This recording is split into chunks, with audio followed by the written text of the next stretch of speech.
Welcome to me, where suspenseful, thrilling, and mysterious stories will draw you into a world where the lines between reality and fantasy seem to blur. When the night falls, when all the sounds gradually quiet down, leaving only your own heartbeat and breathing, that's when these stories begin. Tensions, unsolved mysteries, moments that will make you hold your breath in fear or curiosity, all are waiting for you ahead. Find a comfortable seat, dim the lights, and let this sound guide you on a journey that is not for the faint of heart. I want each of you to leave a comment sharing where you are in the world. And if you are enjoying the episodes, don't forget to give a like and subscribe to the channel now. Relax. Are you ready? If so, join me in the first story right now. The Hunger. It happened overnight. One evening, the whole world was bathed in the rich hues of a setting sun. The sky painted in oranges and purples. The next morning, everything had turned gray. Not just dull or faded, color itself was gone. The trees, flowers, ocean, even people's skin and eyes had become mere variations of black, white, and gray.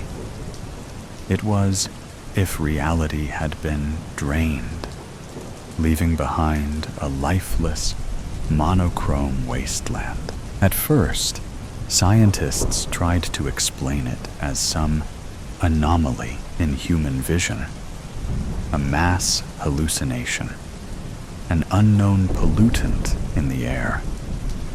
But when they dissected plants and animals, their tissues were colorless at a molecular level. Screens, paintings, dyes, nothing could produce a single shade beyond the grayscale spectrum. Then, people started disappearing. It wasn't like normal vanishing. There were no signs of struggle, no footprints leading away. One moment, someone was there, and the next, gone, like they had been erased from existence.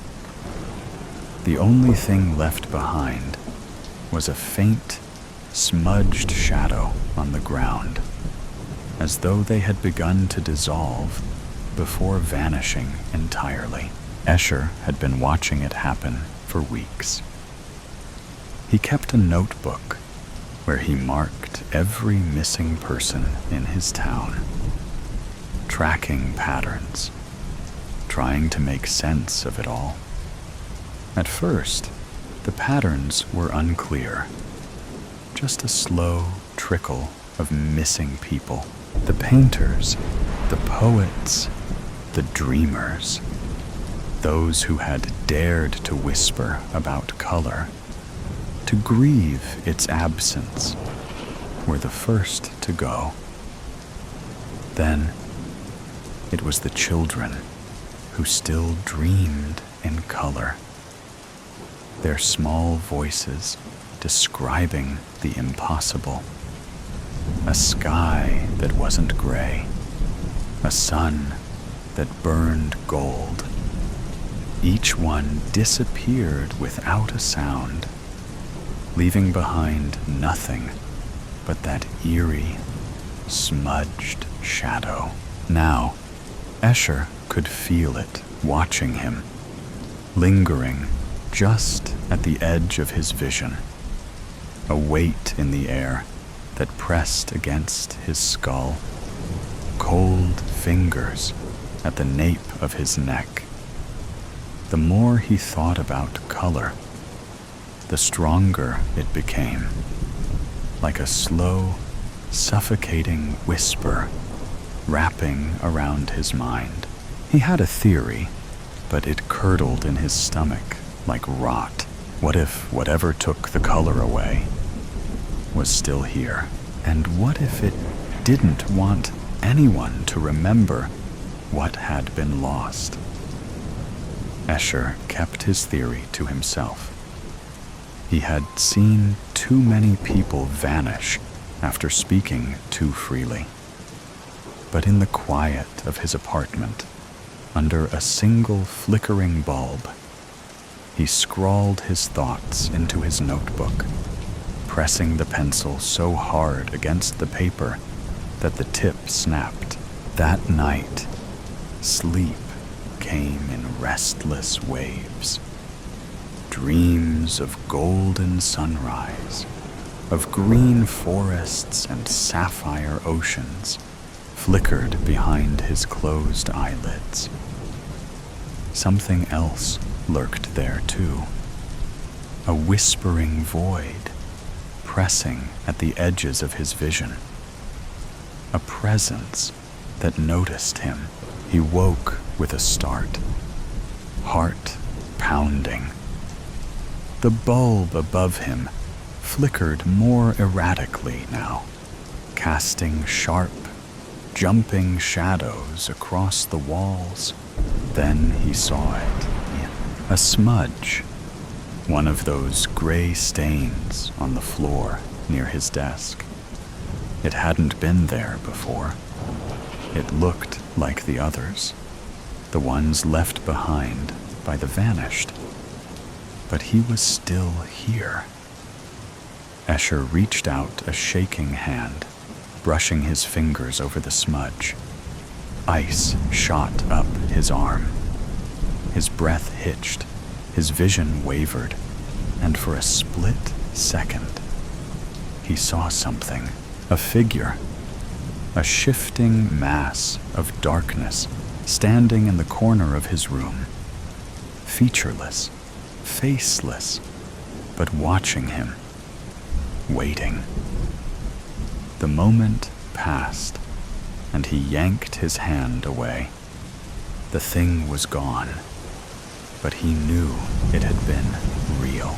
He flipped open his notebook with trembling fingers.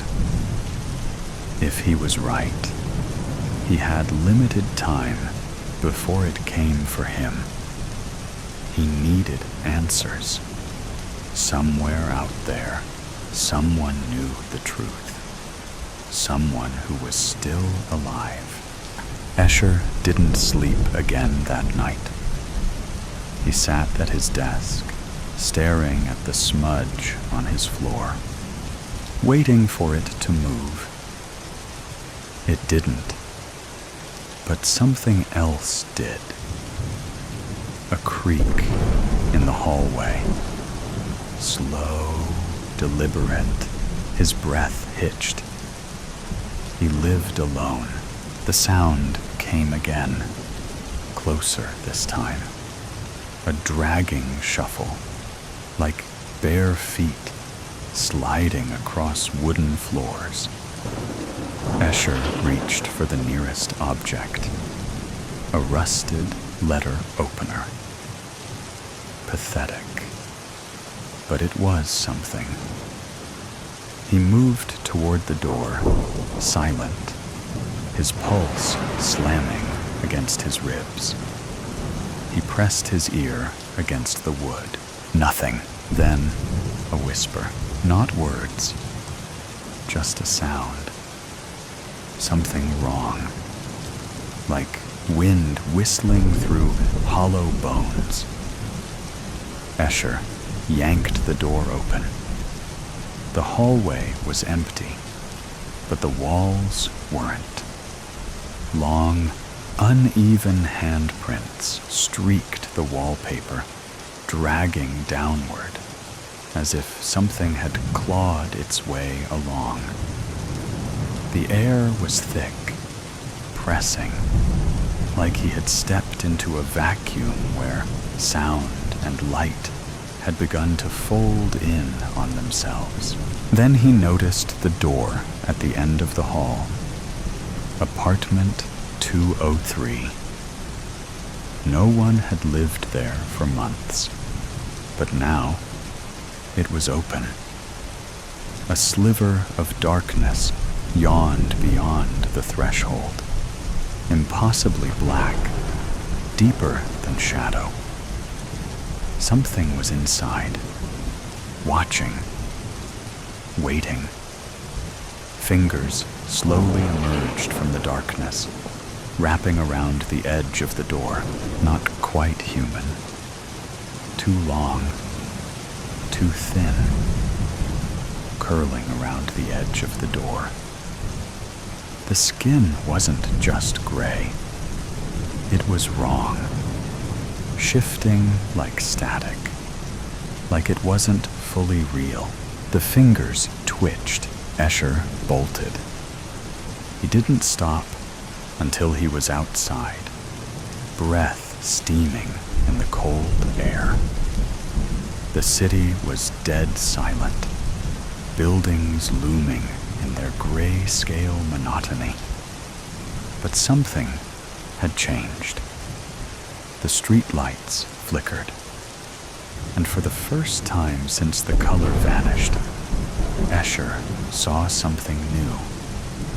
In the distance, above the rooftops, high in the night sky, a single, pulsing red light, the first color he had seen in weeks.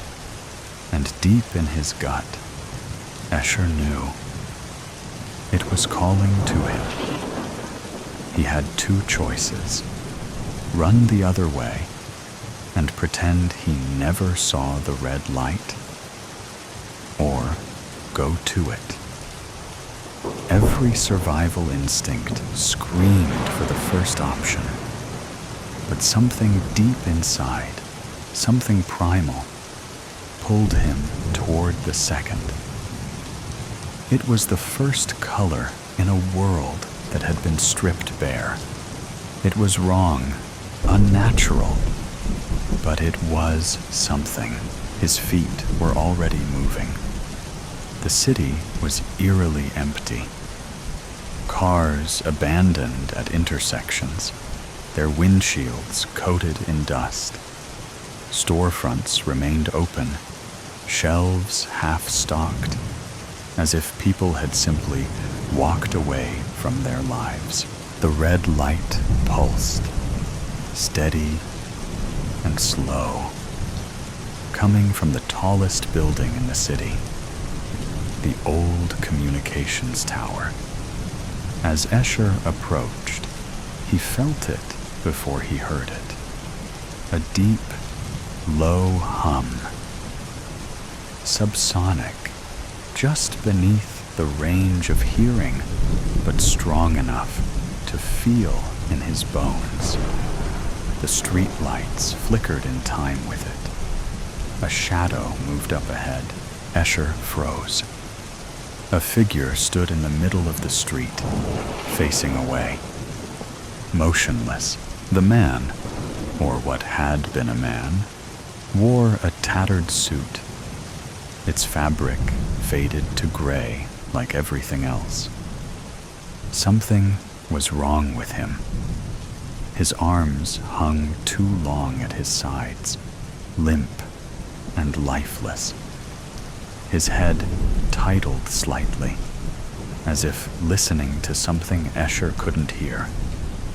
And then, slowly, the man's neck snapped back, bending at an impossible angle. His face. Escher sucked in a deep breath. The man's eyes were gone. Just smooth, gray skin where they should have been. His mouth hung open in a silent, gaping O, like something had hollowed him out from the inside. And then, without moving his lips, a whisper slid from his throat. "You shouldn't see the color." Escher ran. His breath came in short, sharp gasps, feet pounding the pavement. The communications tower loomed ahead. The hum grew louder. The street lights died.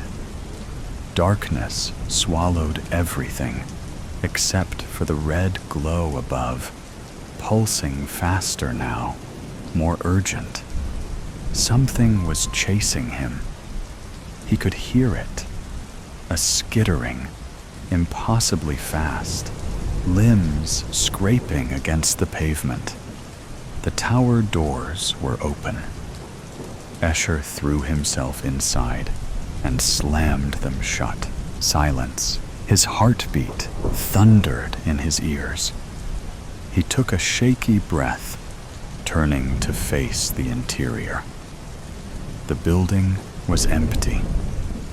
An old stairwell wound up in the dark, leading to the roof.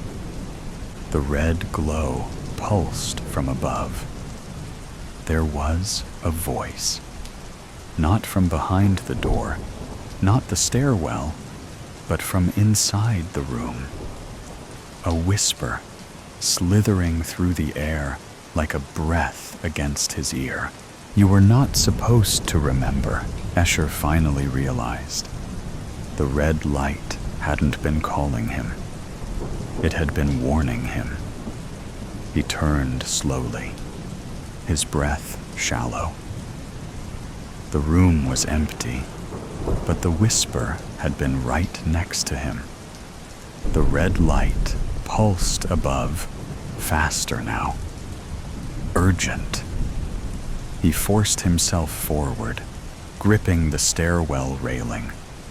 He had to reach the top. He had to see whatever was waiting for him. The climb was endless. The hum grew louder, vibrating through the walls. His vision swam, his skin prickling, like something unseen was brushing against him. The climb ended at a door, rusty, slightly ajar. Beyond it, the red glow bled into the darkness. Escher pushed it open. He walked out onto the roof. The city stretched out below, dad and colorless.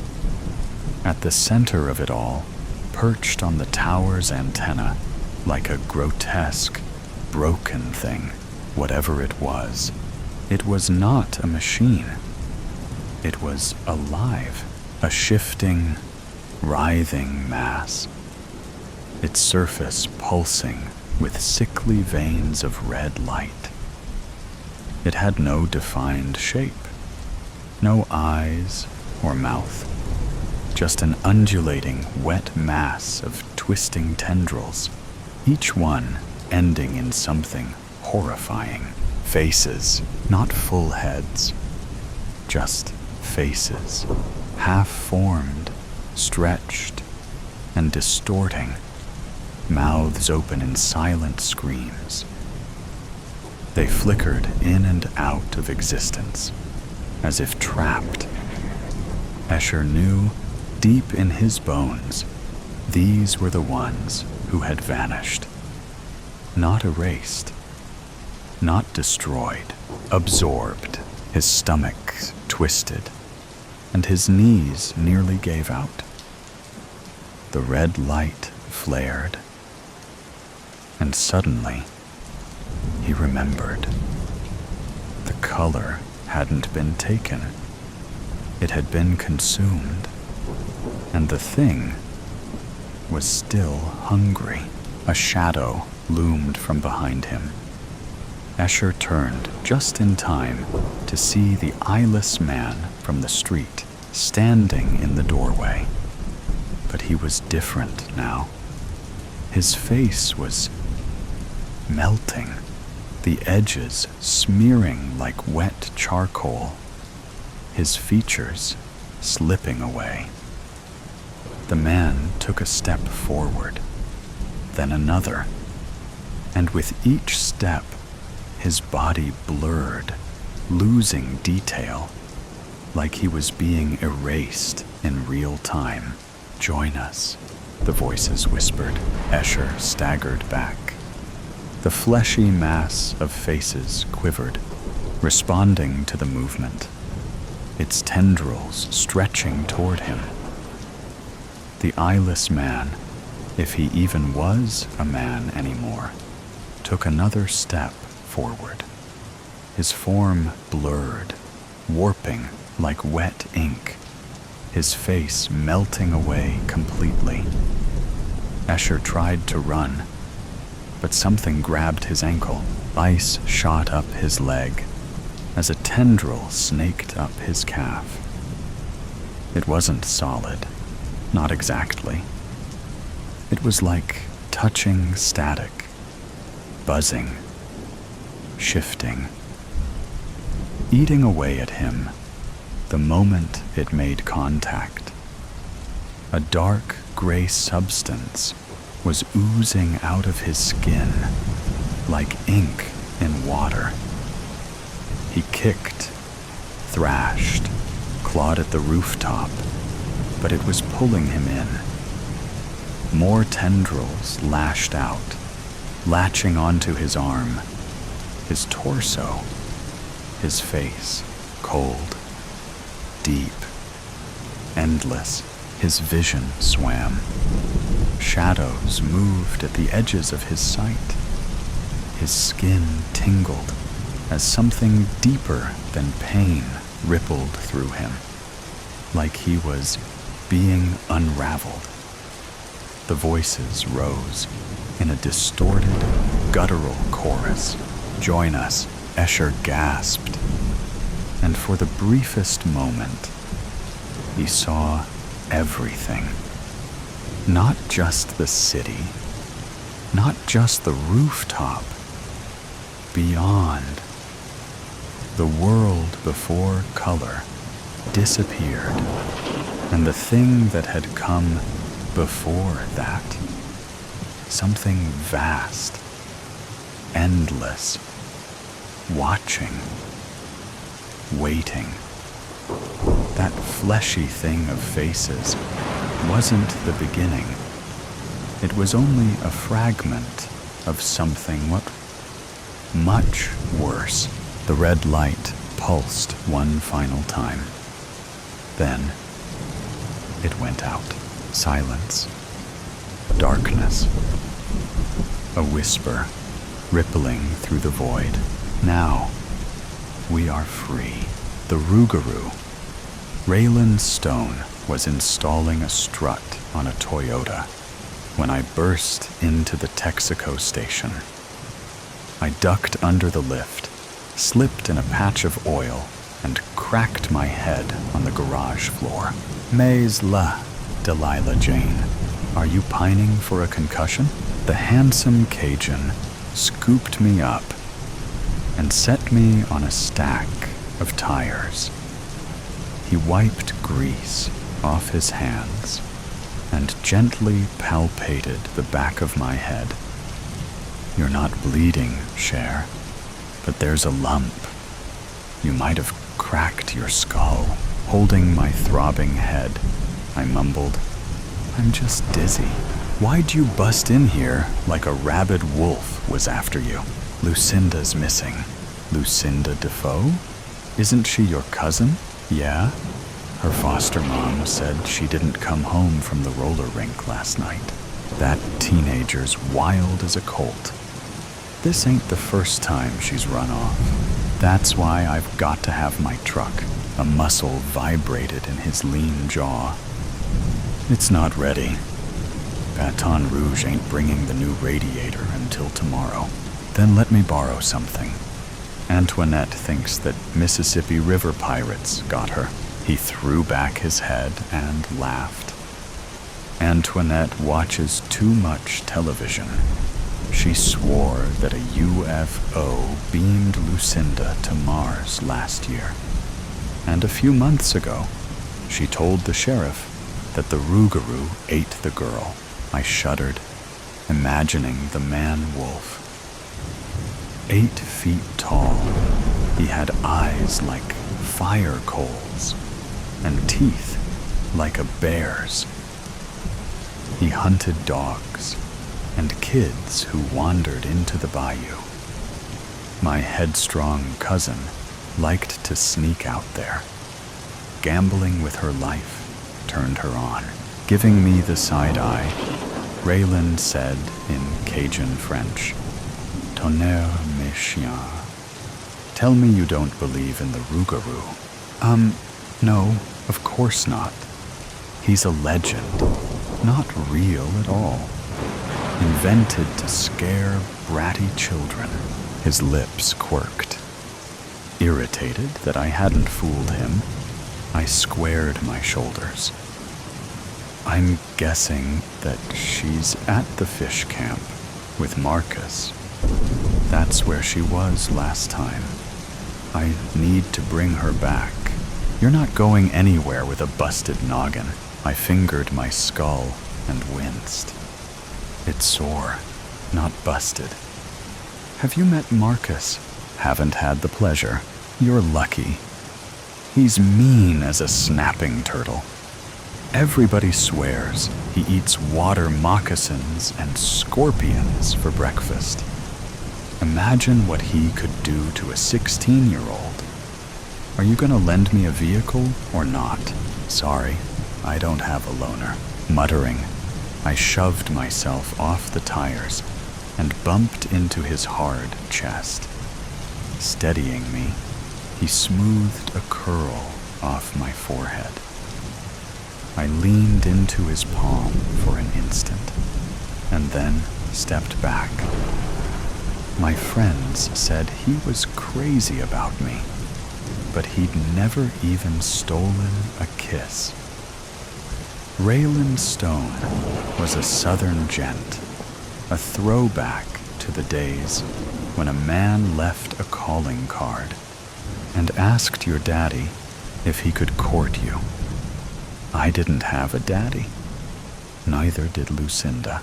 I licked my lips and tried again. My cousins had nothing but bad breaks since her parents died. If she's with Marcus, she's with a critter as dangerous as the rougarou. He sanded the beard stubble on his jaw with the heel of his hand. "Look, I'd drive you if I could, but the mayor's coming to pick up the Toyota. I've got to finish the struts and rotate the tires by 5 o'clock. Tell her it's an emergency." Narrowing his dark eyes, he stepped forward and caught my chin. He stood rock still, his warm breath wafting over my face.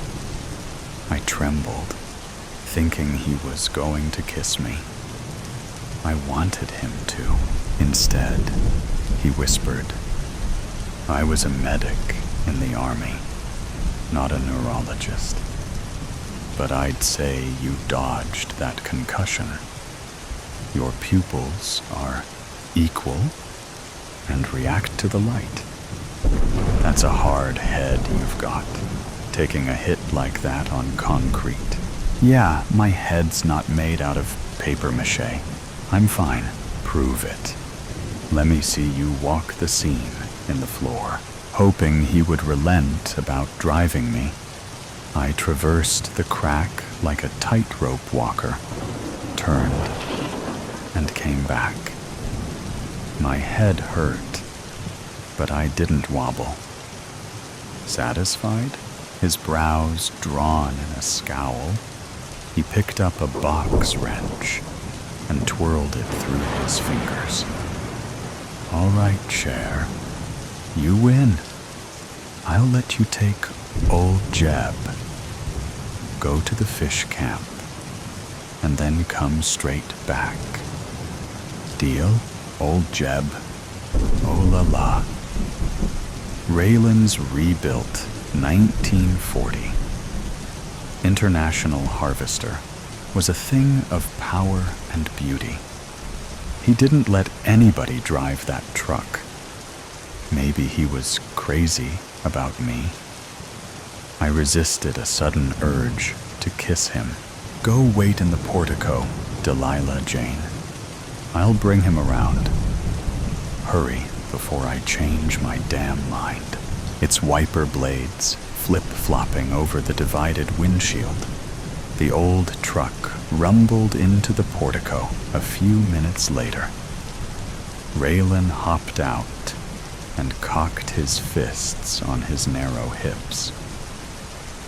You ever drove a double-wheel rear end? No, but it can't be all that different from my Ram truck. Different enough.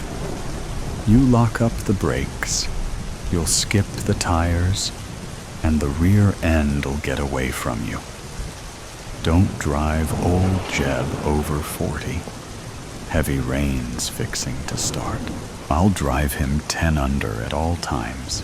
I swear. That'll be a first. You doing the speed limit. I put my foot on the wet running board and slipped. I fell backwards. As Raylan cupped my hiney to catch me, I heard him draw a sharp breath. Careful, darlin'. It's slippery when wet. Dieu. He slid his hands to my waist and boosted me onto the seat. I stole a look in the rearview mirror. Red cheeks, lawsy, an impish twinkle in his eyes. He said, I dropped a green diamond 214 cubic inch engine into old Jeb last month. Feel the vibration? That calfskin seat's kind of tickly, ain't it?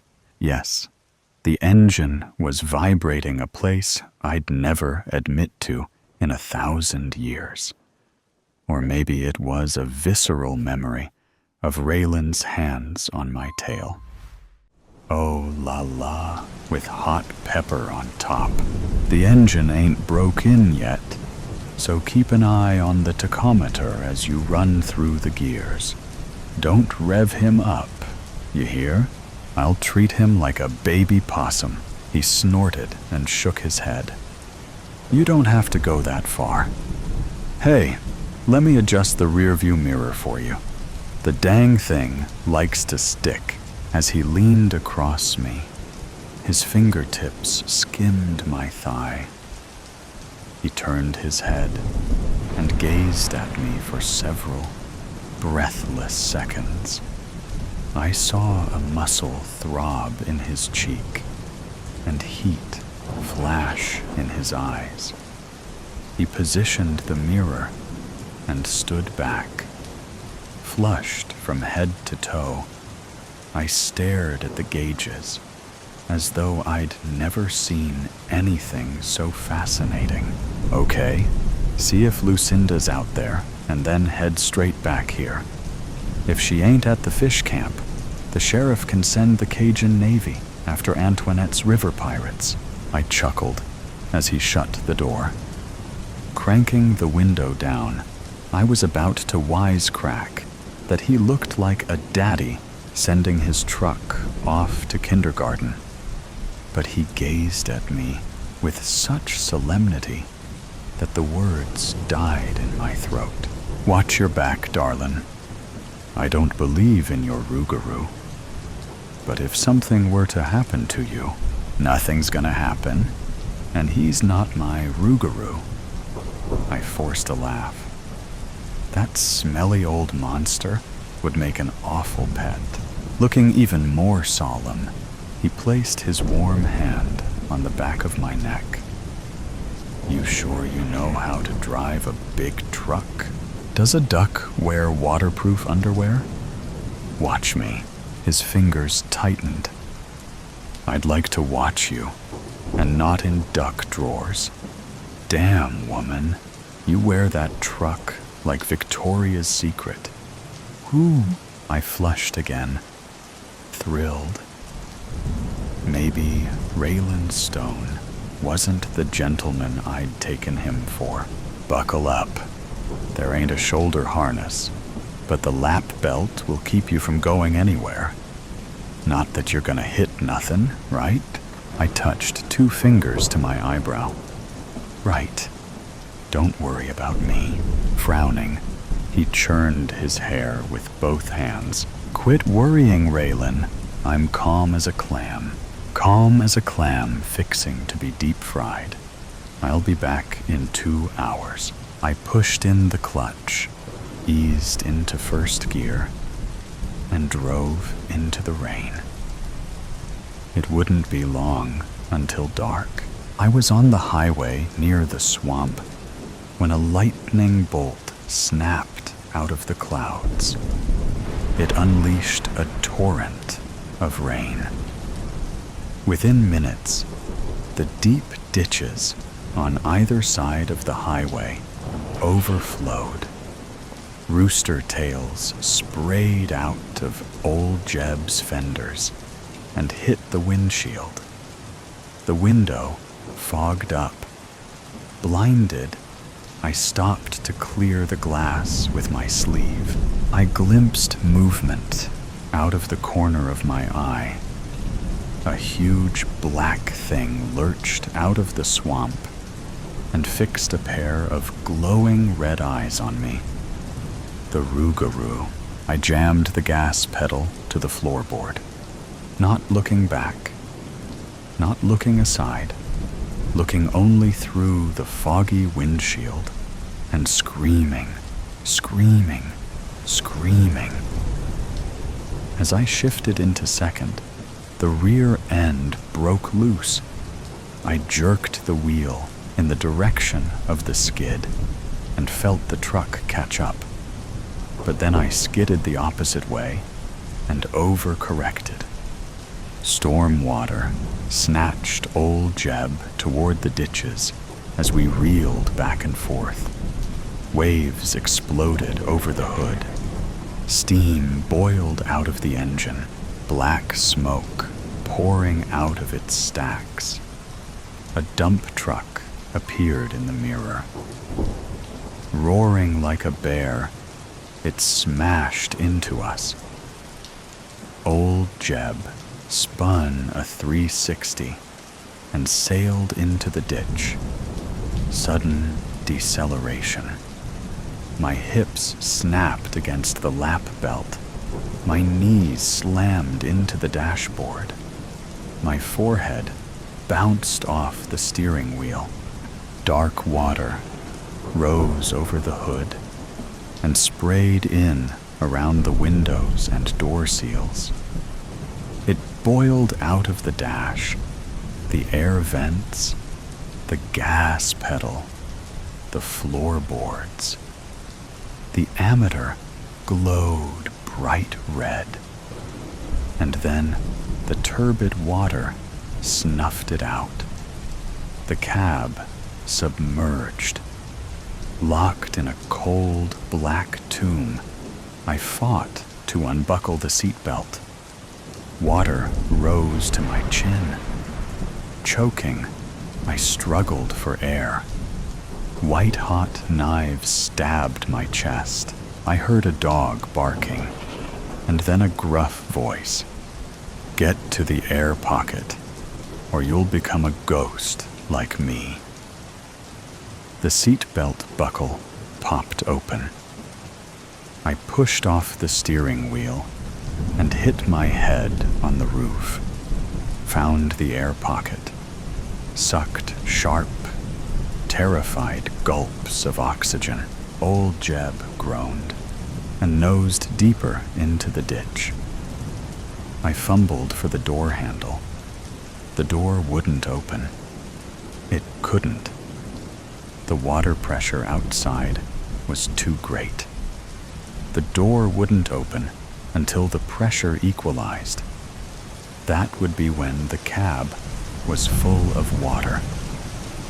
By then, I would have drowned.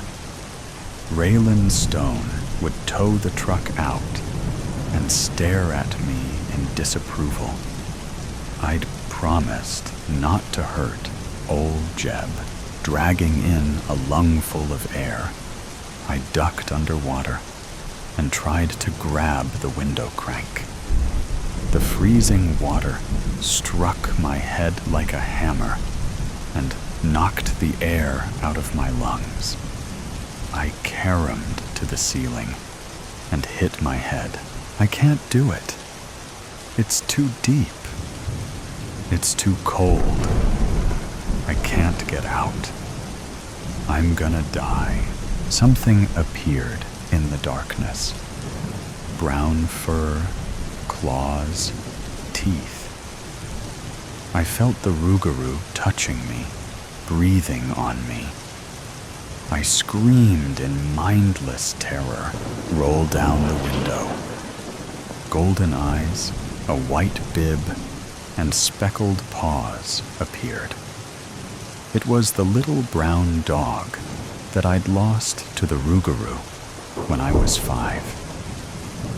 Barks pushed my head underwater and guided my frozen hand to the crank. Together, we rolled the window down. Get out, Delilah Jane. Go. My face hit the ditch bank. It was too close, choking off escape. I was underwater. My lungs burned. I had to take a breath. If I did, I would drown. If I didn't, I would suffocate. I would die no matter what I did. I'm gonna bite you. Sudden, sharp pain in my butt. I spasmed, twisted, heard my scream carry away my last breath. My head broke out of the water. I clawed the bank, shoved my feet against the truck, and crawled onto the flooded road.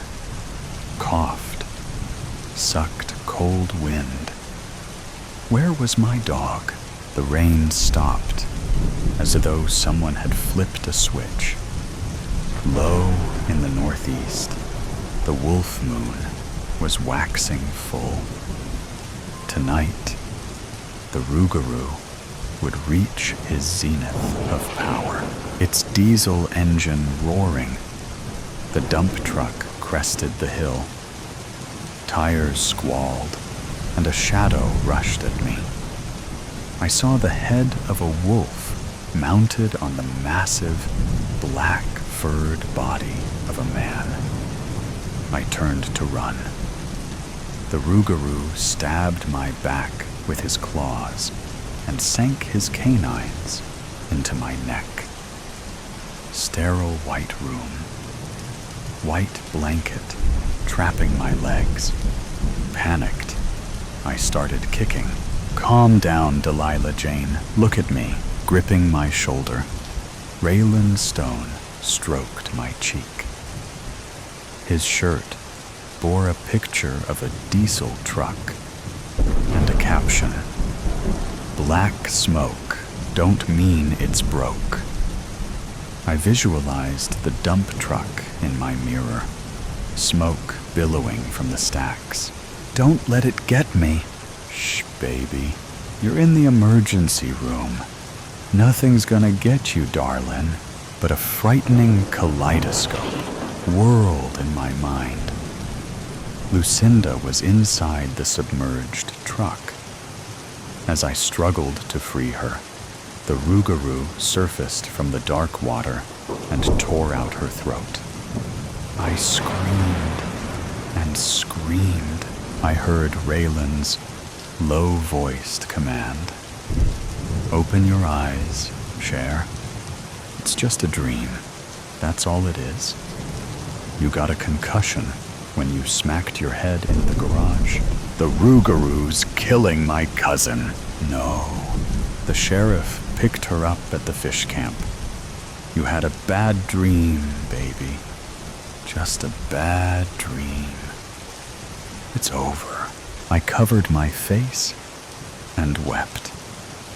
The mechanic gathered me into his arms and began humming a Cajun melody, his vibrato flowing in rich, warm waves out of his chest into mine. As I settled into him, he whispered, "I won't let anything happen to you. I swear. You're safe, love."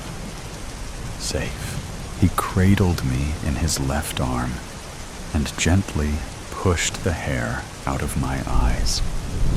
Cut like banjo strings, his powerful arms were colored in ink. Tattooed on his right wrist was a knife, twin arrows, and De Oppresso Liber. Is that Latin? Shh, don't talk. But I needed to make sure I was alive, that what I was seeing was real, that I wasn't dreaming anymore. I touched his wrist, warm and strong, pulsing, real. I traced my finger over the tattoo and felt him tremble. What's the tattoo for, Raylan? It's the Special Forces crest. From oppression, we will liberate them. Like he'd liberated me from the nightmare. So I didn't wreck old Jeb? His eyebrows shot up like question marks. I don't let anybody drive my truck. Oh, wait. You drove him in your dream. Heaving a shaky sigh, I laced my fingers through his. It was so real, so awful. Will you take me home? Later, darling. We're gonna stay and keep you awake. Concussion protocol. His eyes twinkling, his lips quirked in the mischievous grin I was beginning to love. The next time you come sliding into my garage, I'll outfit you with a crash helmet. Smiling, I snuggled into his arms. Raylan Stone was exactly the gentleman I'd dreamed he was. Maybe tomorrow I'd steal a kiss. Storm of duality. Not again. Not so soon. Margaret's whisper carried over the silence of the house. With a fierce grip, she bit her remaining fingernail, tearing a piece off and causing the skin to bleed. Margaret stood at the window as the sky brooded, thick with the weight of an impending storm. Dark clouds churned in slow agony, twisting and folding over themselves as if writhing in torment. This storm, she knew, would continue for days. Long, agonizing days. A sharp gust of wind rattled the glass, and she flinched. The leaves outside skittered like restless spirits, whispering secrets she didn't want to hear. The first patter of rain kissed the roof, soft, almost deceivingly gentle. She, however, saw through the deception. Soon, the downpour would come. The sky would open, and the world would drown in its sorrow. She pressed a trembling hand to her forehead. It was happening again. The slow, creeping descent. The shift within herself that she feared most. Margaret felt strangely linked to the storm. A tether that bound her to its fury, its anguish. As the clouds thickened and the thunder rumbled low in the distance, something inside her twisted. The familiar chasm in her mind yawned open, and she felt herself slipping into it. Her childhood marked her first awareness of this connection. A violent thunderstorm had raged outside, and she had found herself gripped with a restless, frantic energy. It was as though the storm had crawled inside her and filled her veins with its electric charge. Her mother had found her hours later, curled in a corner, whispering to herself. "It's not me," she had murmured over and over. "It's not me." Adulthood brought no change to that feeling. The storm, the darkness, the shifting inside her. Dr. Jekyll and Mr. Hyde. That's how it felt. Two selves coexisting in fragile balance until the storm tipped the scale. A peal of thunder cracked across the sky, and she clenched her hands into fists. The rain was coming harder now, sheets of it hammering against the house with merciless force. The wind howled, shaking the trees, their skeletal branches clawing at the sky. As she moved from the window, the walls felt like they were closing in, the shadows distorting her sense of reality. She reached for the kettle with unsteady hands, trying to focus on something tangible, something real. But her fingers fumbled, and the kettle clattered to the floor with a deafening crash. Margaret gawped, stumbling back and slamming into the counter. The impact sent a jolt through her body, but it was nothing compared to the dread twisting inside her. The storm's grip extended beyond the world outside. It clawed at her very mind, unraveling her sanity, thread by thread. She could feel herself fracturing, her thoughts splintering under the immense pressure, as if something dark and insidious lurked just beneath the surface, waiting for the perfect moment to take control.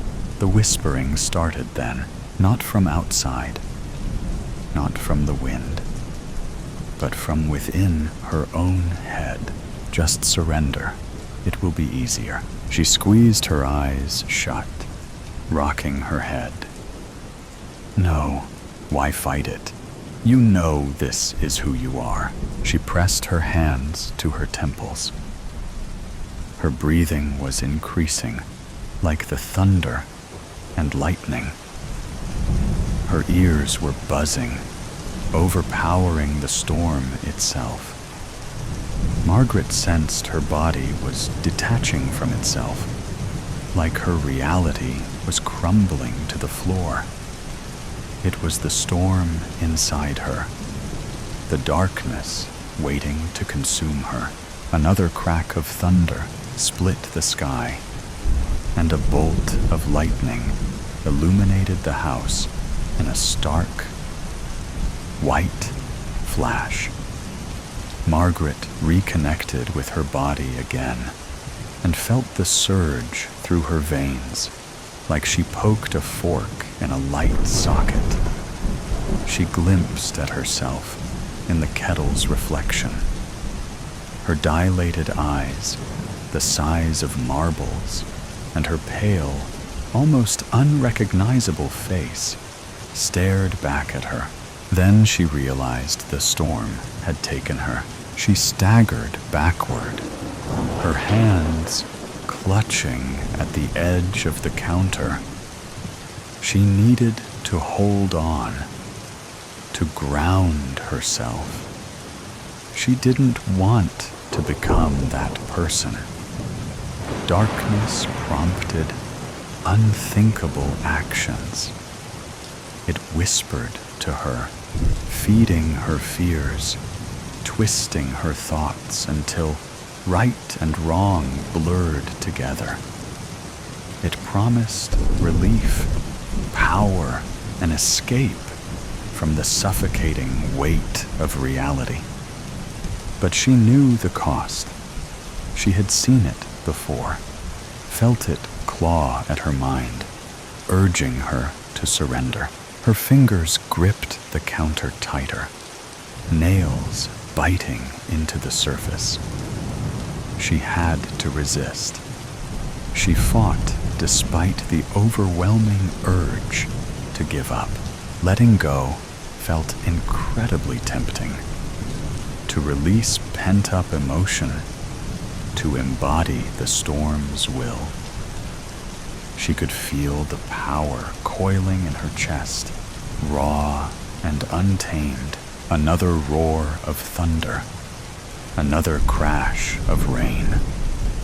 The wind shrieked, rattling the windows. As she thought they might shatter, Margaret let out a strangled sob. "Please, stop." But storms don't listen. Their anger is unrestrained, and they destroy. Tears burned fiery trails down her cheeks. She staggered forward, pressing her forehead to the cool glass of the window. The rain distorted the world outside, turning everything into an indistinct blur. Just like her mind, she had to hold on. She had to be strong and fight. With a trembling breath, she forced herself to move, to step away from the window. She grabbed the kettle from the floor and set it back on the stove, the simple motion anchoring her. She filled it with water, her fingers still shaking, but moving with purpose. The dizziness was overpowering her, while vibrations pulsate at her temples, and brief electrical shakes interrupted her thought process. She would endure the storm, both outside and within. But what awaited on the other side? Would she emerge unscathed? Or would the tempest leave its mark, reshaping her in ways she could never undo? Having put the kettle back on the counter, Margaret closed her eyes and breathed deeply. She made her way to the special place, the soundproof area, with images of forests, waterfalls, and seascape. She made sure it was stocked with water, nuts, and protein bars. This served as her refuge, untouched by inner or outer turmoil.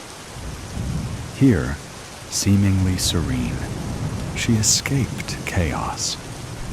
Briefly rediscovering herself, Margaret cast a final glance at the furious storm, its howls clawing at the windows like a desperate specter. As she forced the door shut, the latch clicked into place, a thin barrier between her and the chaos beyond.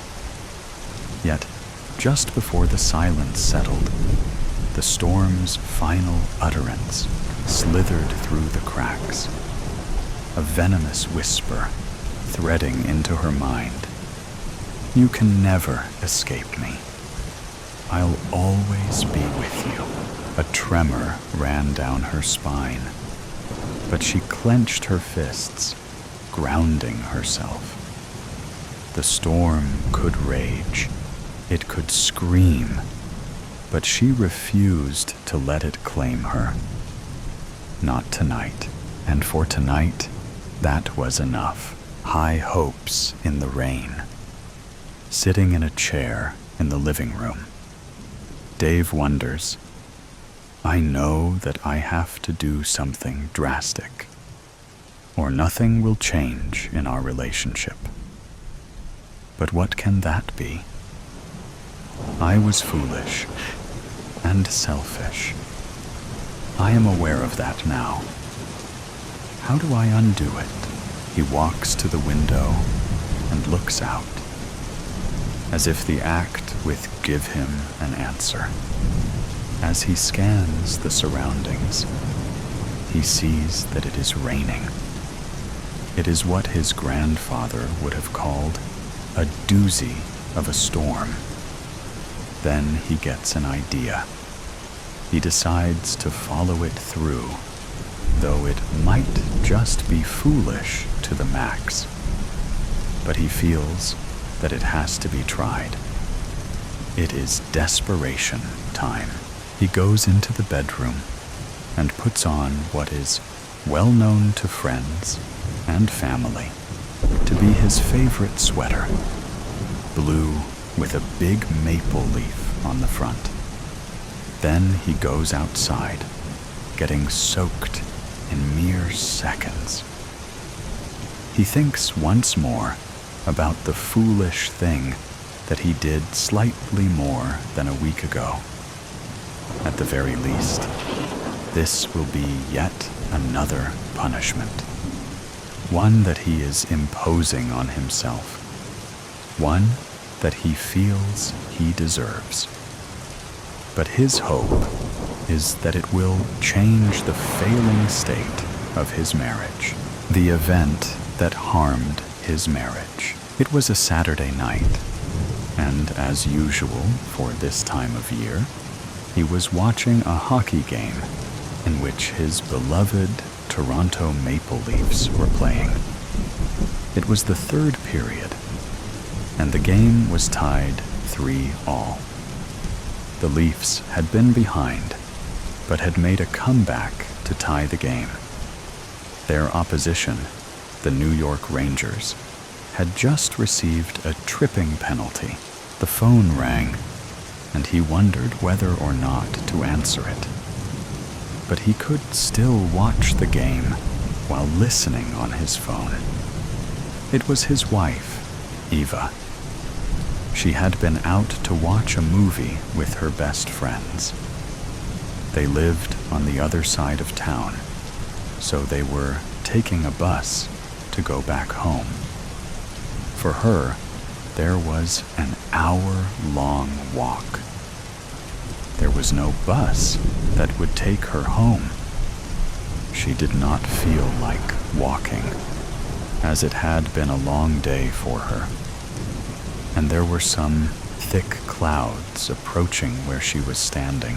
She asked Dave to pick her up at the theater so that she would not have to walk home. His reply was definitely not what she wanted to hear. He told her that he was watching the Leaf game, and it was tied in the third period, with the Rangers just getting a penalty. He could not possibly abandon the game at this stage. She was stunned by his response and ended the call on the phone.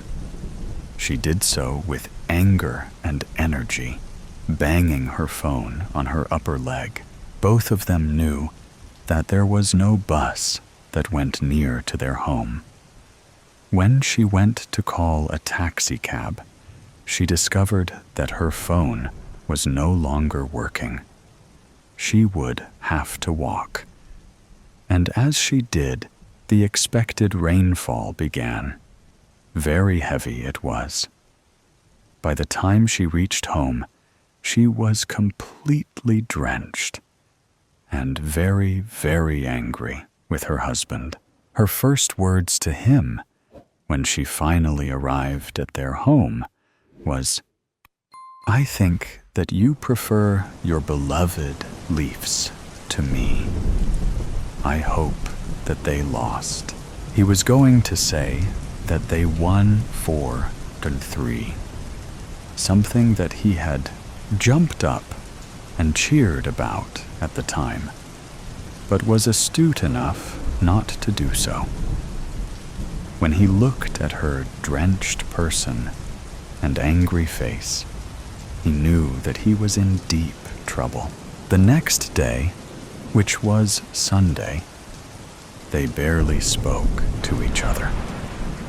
And when dinner time rolled around, and he asked her whether they might go out to have dinner in a local place that they both liked. Her only reply was, "I guess there was no Leafs game tonight, or you would not have asked me. I'm making my own dinner tonight, and you can make your own damn dinner." Over the next few days, there was little said between them, other than the bare necessities, barked out in very short sentences. This is what had led him to the desperate gesture of going out in the rain while wearing his maple leaf sweater.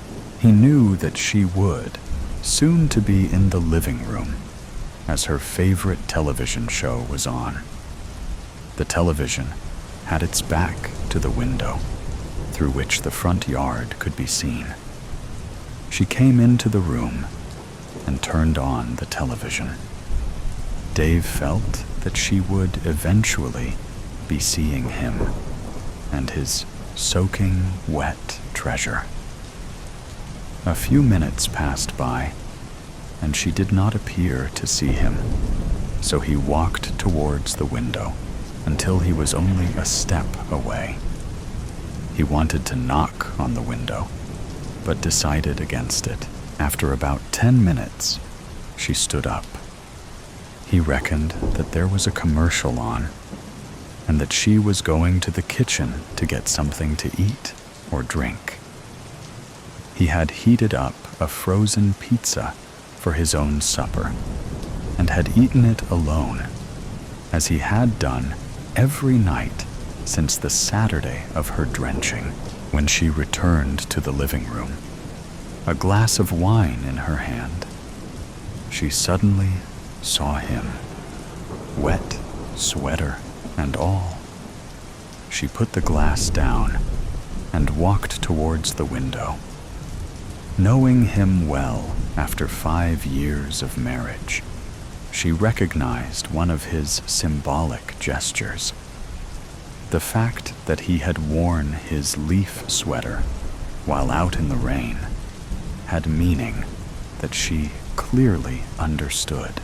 She went quickly to the front door, opened it, and in a friendlier manner than she had used in speaking to him in days, she shouted out to him, "Come in right now, you moron," an affectionate term shared between them.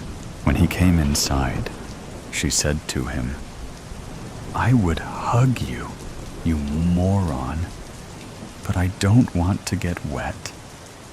Take the sweater off so I can put it in the dryer, and put something dry on." He stripped off the soaking garment and handed it to her. She grabbed it and took it downstairs to the dryer. He stood there, half naked, with a big smile on his face.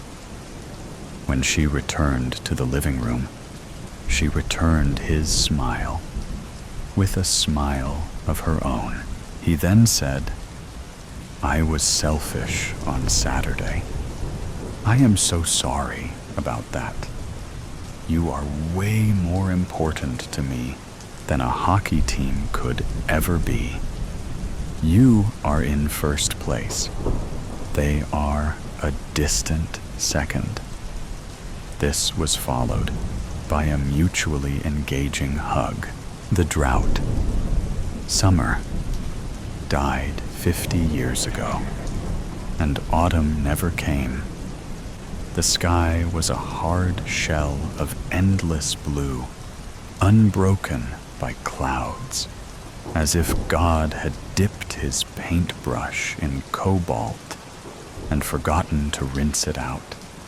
Heat waves shimmered off the asphalt like restless ghosts, and the air tasted faintly of burnt rubber and dust, the stale breath of a town stuck in time. Cedar Ridge had always been small, a thumbprint on the back roads of nowhere. There were farms, of course, though most had dried up and blown away with the last real rain. What remained were brittle corn stalks, blackened and skeletal, standing in neat rows like mourners at a graveside.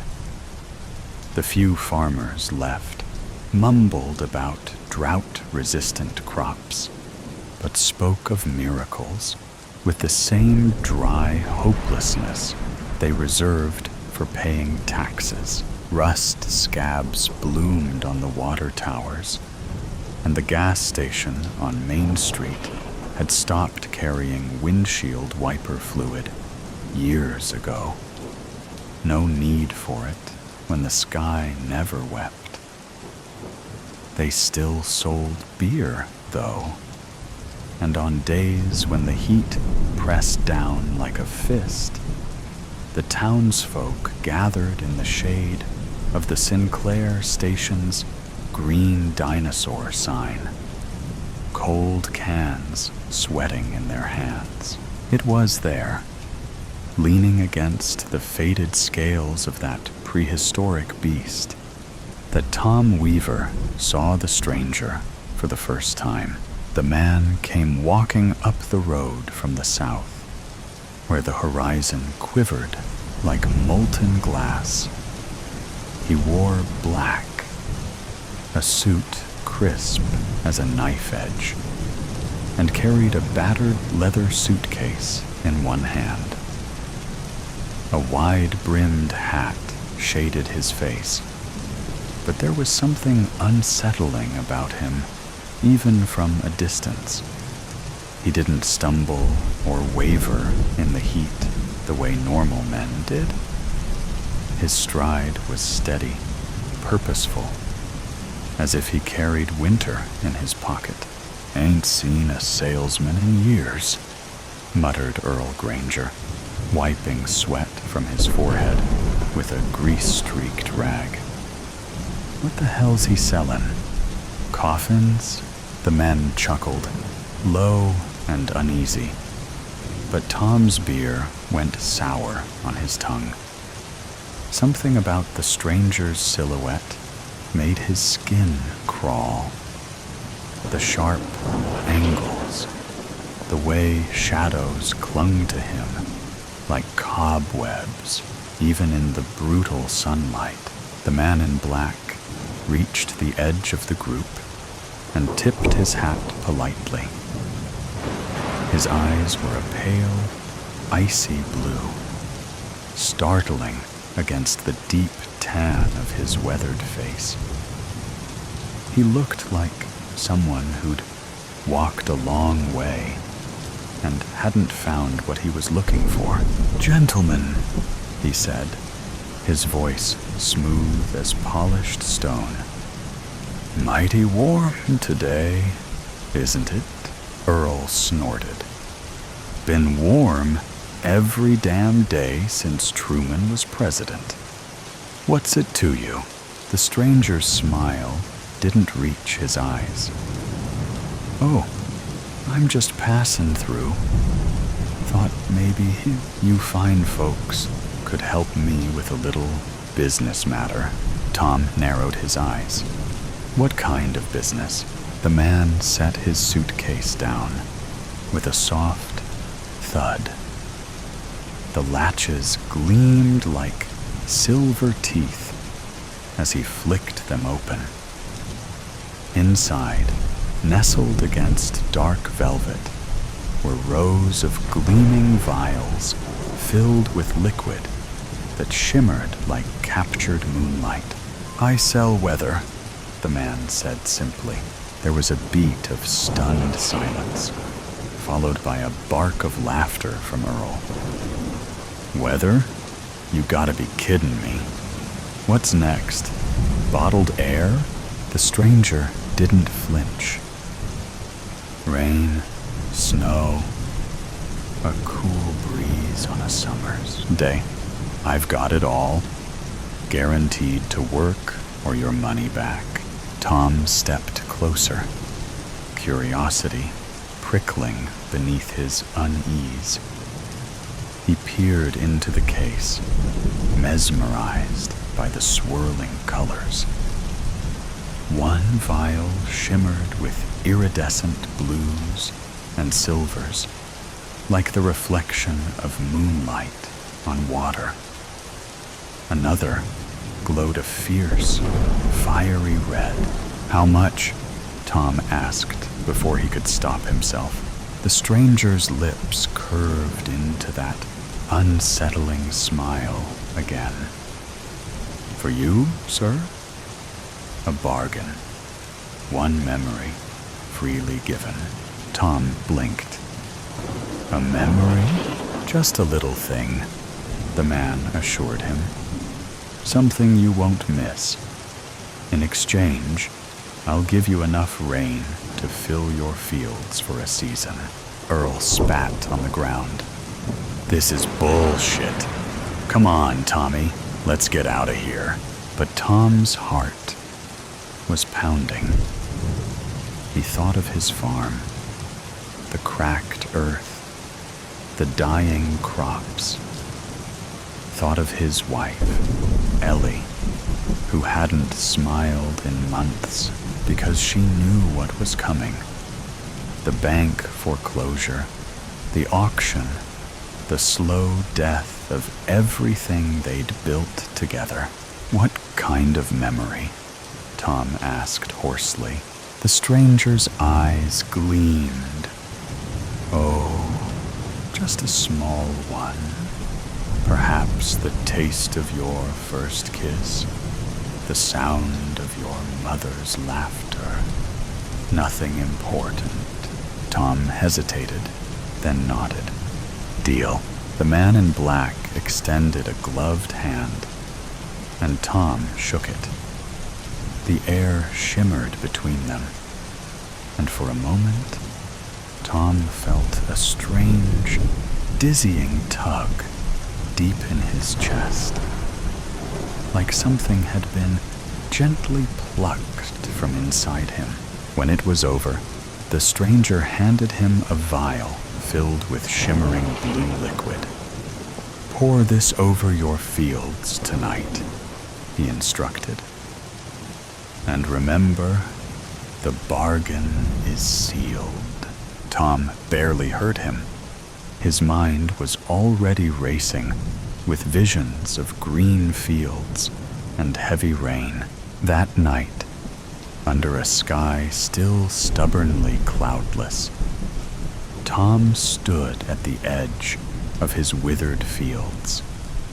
The brittle corn stalks rattled faintly in the dry breeze, a chorus of death. His hands trembled as he uncorked the vial, the shimmering blue liquid catching what little starlight there was. The scent hit him first, clean, sharp, like distant lightning and wet pavement after a storm. It was a smell he hadn't known in years. Taking a deep breath, Tom tilted the vial and let the liquid trickle out. It splattered onto the cracked, dust-hardened earth with a faint hiss, vanishing almost instantly into the thirsty ground. He watched, breath tight in his chest, waiting for something, anything, to happen. At first, there was only salt, thick and suffocating. Then the earth shuddered beneath his feet, subtle as a heartbeat, but growing stronger. The low, primal growl of thunder rolled across the sky, distant yet powerful, like some ancient beast awakening from a long slumber. The wind shifted, cool and damp, carrying with it the promise of deliverance. A single drop splattered against Tom's forehead, cold and startling. He blinked, hardly daring to believe it. Another drop, then another, until the heavens opened with a sudden, furious roar. Rain came down in sheets, wild, relentless, drenching him in moments. The smell of wet earth rose around him, rich and intoxicating. Dust turned to mud beneath his boots as rivulets of water carved new paths through the parched ground. Tom threw back his head and laughed. A raw, unhinged sound torn from somewhere deep inside him. He spread his arms wide, welcoming the downpour like a sinner at baptism. Water slicked his hair to his scalp and dripped from his chin. But he didn't care. His laughter mingled with the storm, defiant and joyful. The fields drank greedily, the dead husks of corn softening, straightening, as though waking from a long nightmare. Leaves unfurled, vibrant green bleeding back into lifeless stalks. The transformation was swift and almost magical. A resurrection right before his eyes. By morning, the storm had passed, leaving the world washed clean and glistening under a pale new sun. Tom stood at the edge of his fields, now lush and vibrant, the corn standing tall and proud, shimmering with droplets of water. The air smelled sweet, alive. The screen door creaked, and Ellie came running out of the house, bare feet splashing through puddles. Her face was radiant with disbelief, tears mingling with the remnants of rain. "Tom? How?" she gasped, her voice breaking with wonder. He didn't answer. Words seemed pointless. Instead, he pulled her into his arms and kissed her, fierce and grateful, as if sealing a promise between them. For the first time in years, Cedar Ridge felt alive, and hope, long buried beneath drought and despair, bloomed anew. The stranger returned a week later. Tom saw him standing by the gas station, his black suit immaculate despite the mud that clung to everyone else's boots. He knew, deep down, that this was no coincidence. "What do you want?" Tom demanded, his voice rough. The man's smile was razor sharp. "Just checking in. How's the farm?" "It's fine. Better than fine." "Glad to hear it." The stranger's eyes glittered. "But you see, Mr. Weaver, memories are tricky things. Sometimes they're connected in ways we don't expect." Tom frowned. "What are you talking about?" The man tilted his head. "Tell me, Tom, do you remember your wife's name?" Tom opened his mouth, then froze. A cold dread crept up his spine. He could see her face clearly, her bright eyes, the curve of her smile, but her name was gone, slipped through his fingers like water. "No," Tom whispered, horror dawning. "No, that's not possible." "Ah," the stranger said softly. "A shame. But as I said, a small thing. Nothing important. Tom lunged at him, but the man in black was already walking away, his silhouette dissolving into the shimmering heat. The rain never came again, and neither did Tom's wife. At least, not in any way that mattered. She was still there, smiling and talking. But her name was a hollow echo in Tom's mind, forever lost to the drought. And so Cedar Ridge, baked under the unchanging sun, its people haunted by what they'd forgotten, reality checked. Maggie stared out the kitchen window, her brow knitted in quiet contemplation as she waited for her coffee to finish brewing. The sun poured through the window, warm and radiant. Yet something felt off. It had rained throughout the night. She recalled the rhythmic pitter-patter against her bedroom window and the wind wailing through the trees. The forecast had called for more storms well into late afternoon. However, outside, the world looked untouched, as if the night's downpour had never happened. She recalled having drinks with her best friends from college last night at the new upscale lounge downtown. Lori had been eager to check out the exclusive rooftop bar, but the rain had forced them to stay inside. Instead, they gathered in one of the lounge's sleek, dimly lit sections, sipping mojitos and catching up. Lori had always dreamed of becoming a corporate attorney, and after years of relentless studying and grueling internships, she had finally landed a position at one of Pittsburgh's top law firms earlier this year. It was all she had ever wanted, and from the way she spoke about it, the long hours and high stakes didn't faze her in the slightest.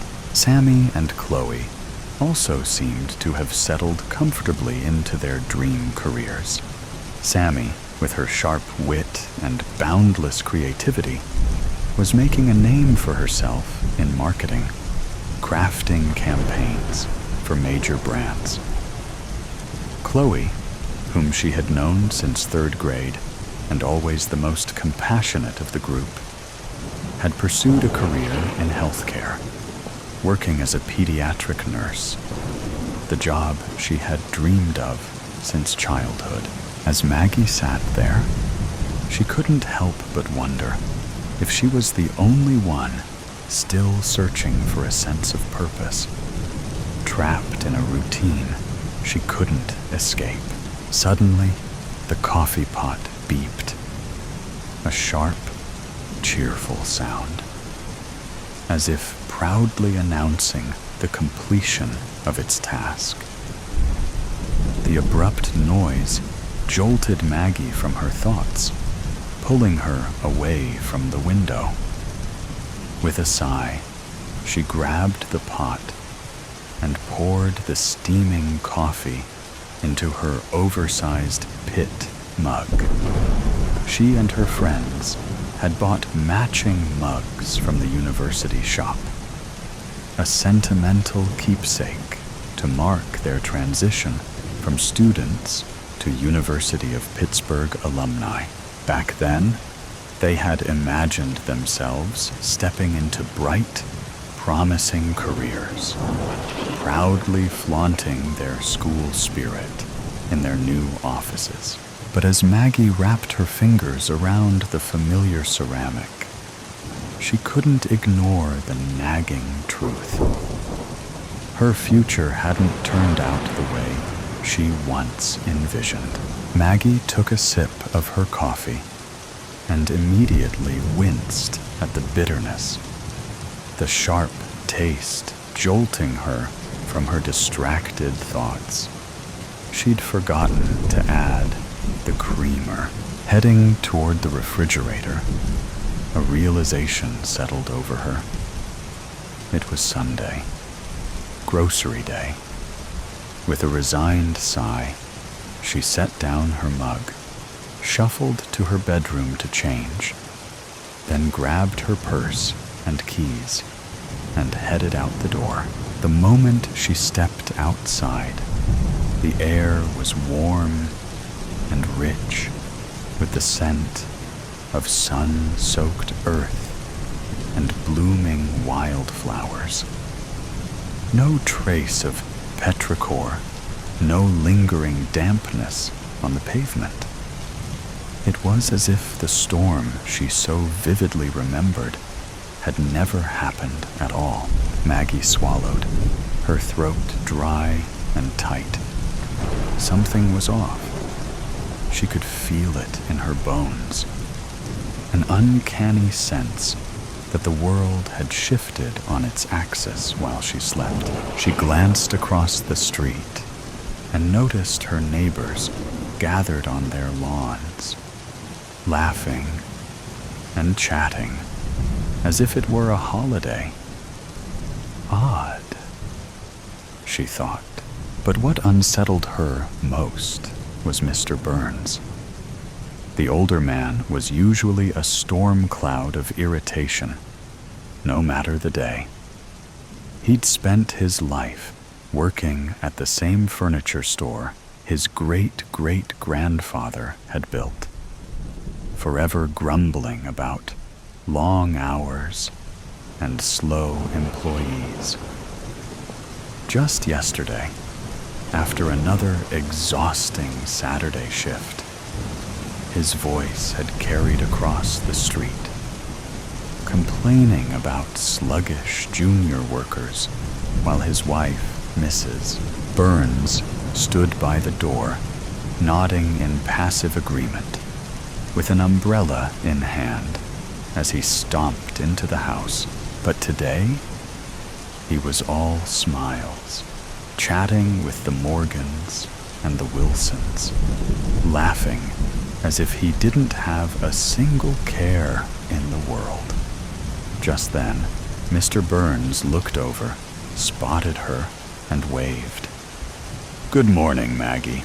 "Good morning, Mr. Burns," Maggie said, her voice tinged with bewilderment.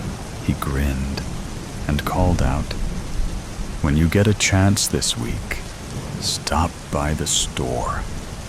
I'll give you a discount on any furniture you want. We just received an investment, and things are really looking up." "Oh, wow, that's wonderful," Maggie replied, trying to mask the confusion on her face. Mr. Burns had never spoken to her before. A grunt or a quick nod was all she ever got. It was always Mrs. Burns who was the social one. Maggie's skin prickled. The hairs on the back of her neck stood on end as she climbed into her car, gripping the steering wheel so tightly her knuckles turned pale. Something definitely isn't right, she thought. First, the weather seemed odd, and now her neighbor was acting like an entirely different person. Maybe it's just me. Maybe I didn't sleep well, and the mojitos from last night aren't sitting well with me. But no matter how she tried to rationalize it, every instinct screamed that something was undeniably wrong. The drive to the grocery store was oddly surreal. Streets that normally peppered with Sunday morning traffic were unsettlingly quiet. The few cars she passed moved at an unhurried pace, their drivers smiling and waving as if caught up in some unspoken festivity. Pedestrians strolled along the sidewalks with a light-hearted spring in their step, while dogs pranced happily alongside their humans, tails wagging as if the entire world was enveloped in an unfamiliar sense of joy. As she pulled into the parking lot of Greenfield's Market, her unease deepened. The vast stretch of asphalt, usually packed with cars on a Sunday morning, was nearly empty. Only a handful of vehicles sat scattered across the grocery store lot, gleaming under the strangely intense sunlight like polished gems. She cautiously eased into a parking space near the entrance and cut the engine. For a moment, she just sat there, fingers still resting on the steering wheel as she scanned her surroundings, trying to steady her thoughts. "What is going on?" she whispered to herself. Finally, after calming herself, she grabbed her purse and stepped out of the car. The door closed shut behind her, the sound echoing across the parking lot, unnervingly loud against the surrounding stillness. As she approached the store, the automatic doors slid open with an almost too cheerful whoosh, releasing a wave of cool, conditioned air. The familiar fluorescent glow spilled onto the pavement, blinding her momentarily, forcing her to blink rapidly to adjust her eyes. Her gaze landed on the store employees gathered at the entrance, their faces lit with excitement as they chatted and laughed. They held a large banner that read, "Welcome to Greenfield's Market. Happy grand reopening. A new beginning awaits." A grand reopening? This surprised Maggie. She had been at this store just a few days ago, and there had been no sign of renovations, no announcements, no changes, nothing to suggest something like this was happening.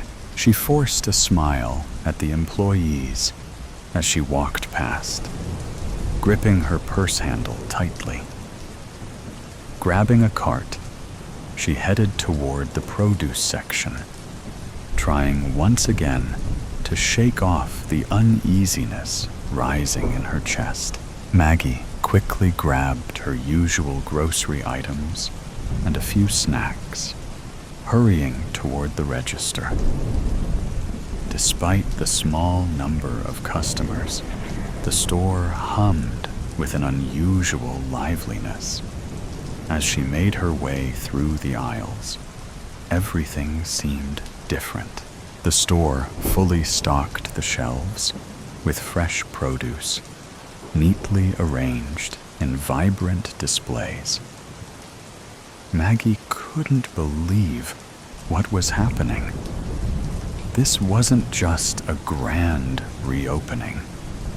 It felt like an entirely new store. Yet, everything looked exactly as it always had. As she fumbled with her wallet, she heard someone call her name. "Maggie, so nice to see you today. How are you?" It was Jen from her yoga class. Maggie barely managed a smile as she turned to face her. "I'm good. Just doing a little shopping," she replied, her voice flat with a forced smile. "Oh, I totally get it." Jen chuckled. "I'm getting ready for the week too. Can't wait. You won't believe it, but I got a promotion to regional manager last Thursday. Can you believe it? I'm doing what I always wanted. Maggie froze. Wait, what? I thought you said you hated your job. You even told me you were looking for something else, even if they offered you a promotion. Jen placed a hand on Maggie's shoulder, her face glowing with excitement. Not anymore. It's my dream job now, Maggie. Isn't it amazing? It feels like a new beginning. Maggie felt a wave of nausea rise in her stomach. Her head spun, and her heart began to race. This didn't feel right. How could everything change so suddenly? The world felt like it was wrapped in some strange, happy haze. How was everyone so cheerful? They continued sharing a little small talk and hugged goodbye just as the cashier finished ringing up Maggie's items. But Maggie's mind was miles away. As if on autopilot, she barely noticed the total as she grabbed her bags and hurried out. Slipping into her car, she leaned back in the seat, feeling disoriented. What was going on? I need caffeine, she muttered, hoping the words would ground her. She headed to the local cafe, desperate for a mocha to shake the eerie feeling that had taken over her, hoping it would wake her up, both literally and figuratively. As Maggie stepped into the cafe, she was taken aback by the atmosphere. It wasn't the usual hectic, impatient crowd, with long lines and customers in a rush.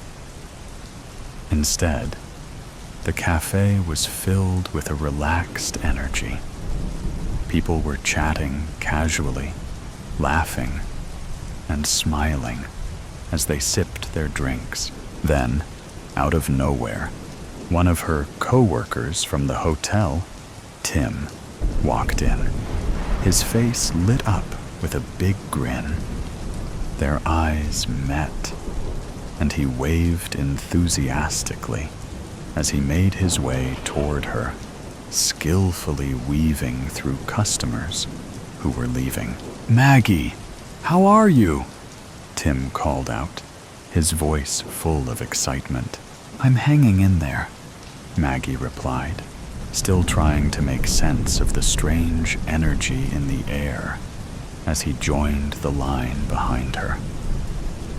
Tim worked as a bartender at the hotel and was also an aspiring musician, playing local gigs with his band. "Maggie, you won't believe it." Tim's eyes were sparkling as he leaned in closer.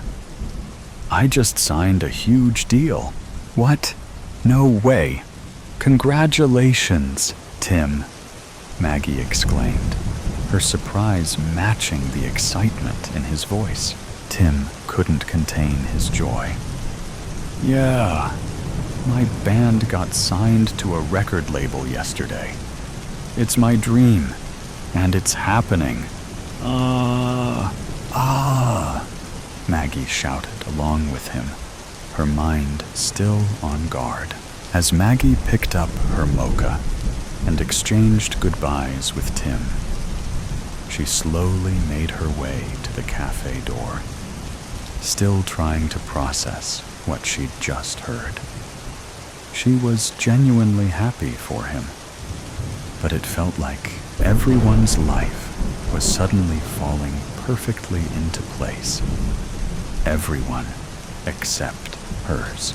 She stepped outside into the warm air, the cafe's artificial ambiance fading behind her. As her foot hit the pavement and the fresh air brushed her face, a shiver ran through her, a silent reminder But something was wrong. The streets remained unnervingly serene. Everywhere she looked, people seemed to be exactly where they were meant to be. As she drove home, the familiar scene mirrored the one she had seen on her way to the store.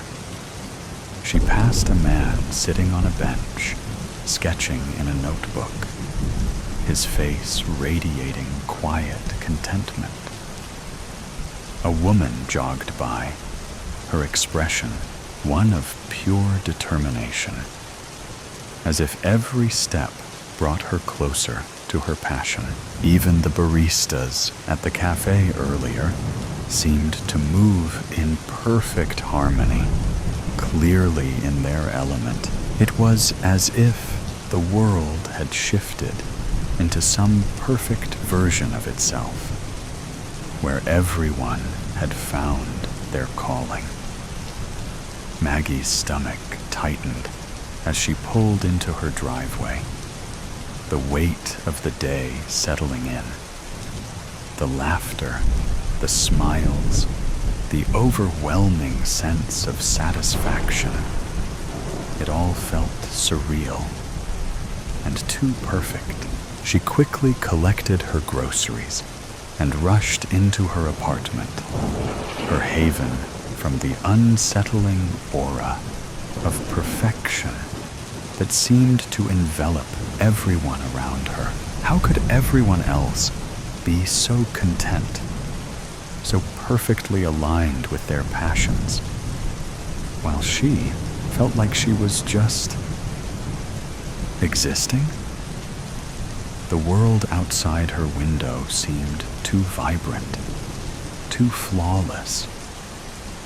The more she thought about it, the more it felt like a carefully crafted facade, one that taunted her with its perfection, mocking her unfulfilled aspirations. After putting away the groceries, she glanced out the window and noticed the sky had darkened. Was it that late already? The day had passed in a blur. With a sigh, she turned her attention to getting her uniform ready for work.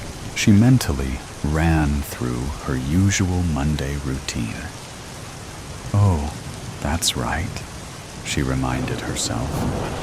I need to meet with Mr. Carrollson about booking the VIP hall for this week's seminar, since the large banquet hall is undergoing emergency renovations. Are you happy, Maggie? The thought surfaced unexpectedly. Is this really what you want? 2 years from now? 5? 10? The questions lingered, unsettling and impossible to ignore. No, I'm not happy, she whispered at first, then repeated louder. I'm not happy. I'm a 29-year-old front office supervisor, stuck in a monotonous routine, she cried out, her voice breaking as tears spilled down her cheeks. Her voice trembled with frustration as she continued, her emotions pouring out unchecked. This isn't what I wanted. This isn't the life I dreamed of. She dropped to the floor, fists tightly clenched, tears streaming down her face, her voice breaking with every breath. My dreams, my life, everyone around me is thriving, doing what they love, and I'm just stuck. The realization crushed her. The contrast between her stagnant reality and the world's perfect harmony pressing in like an unbearable weight. Seeing her friends last night had left her feeling small, inadequate. They had all progressed, into their ideal careers.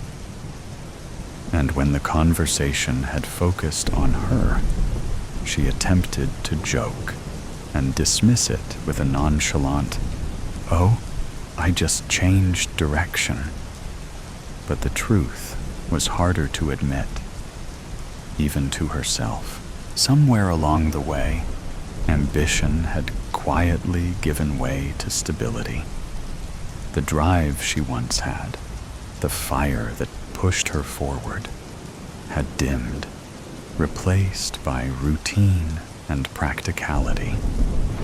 And now, as she neared 30, she woke each morning with a dull, persistent ache of regret, haunted by the question, why had I just simply settled for this life?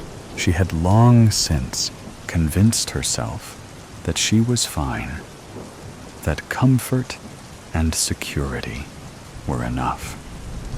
But were they? Seeing her friends thrive, their eyes alight with passion for the things they loved, had stirred something restless inside her. Do you keep going like this? Waking up every day to the same boring routine, letting time slip through your fingers? Or do you finally take a stand, make a change, and pursue the life and career you truly want? The thought gave her chills. Change was terrifying, but an unfulfilled life was worse. If she didn't decide now, would she still be here years from now, trapped in the same cycle, suffocating under the weight of what-ifs? She took a deep breath, her heart pounding. The choice was hers. And for the first time in a long time, she was ready to take the steps necessary to make the change. Maggie felt the weight of the day finally lift, the uneasiness that had clung to her dissipating. As she climbed into bed, a sense of determination settled over her. She was ready to embrace change, to carve out a future she truly wanted. Soon after she drifted to sleep, a loud, thunderous boom jolted her awake. Her eyes snapped open, blinking rapidly as she tried to gather her bearings. Rain pounded against the window, the storm outside mirroring the confusion swirling inside her. Half asleep, she reached for her phone. The screen lit up. 5:34 a.m. Sunday. Squinting, she frowned. Wait, Sunday? Did I read that right? She gasped, sitting up quickly, her heart racing. That couldn't be right. She had just lived through an entire day. She had gone shopping, talked to Jen, seen Tim, struggled with her emotions. How could it possibly be Sunday? Morning again. Scrambling for answers, she lunged for the TV remote and turned it on. The menu flashed across the screen. Sunday, 5:35 a.m. Her pulse roared in her ears. Oh, my goodness. Was it all just a dream? She whispered, her mind racing to make sense of it. A breathless, incredulous laugh escaped her. It was all just a dream. A weird, unsettling dream. Yet, as the initial shock settled, another thought took its place. It had felt so real, so vivid, like she had actually lived it. But more than that, it had forced her to confront the very things she had been avoiding. Her doubts, her fears, and her regrets. Seeing her friends had been the catalyst, but the dream had been the wake-up call. Maybe, just maybe, it wasn't merely just a dream. Maybe it was a sign to stop waiting for the world to change for her. There's still time to pursue her dreams and embrace new beginnings. It wouldn't be easy, but it would be exciting. The temporal drift. I could still feel the biting pressure of the zip ties on my wrists, the echoes of my parents' screams ringing in my ears. Time travel was my lock and key, a temporary solace from the agony of my past. But now, it felt like something more, a last-ditch effort to preserve my soul, to outrun the ghosts of my mistakes. I had never imagined that a time travel discovery, once a triumph, would come to haunt me. But there it was. George Walsh had entered my life under the guise of advancing my discovery, only to destroy the very essence of my work.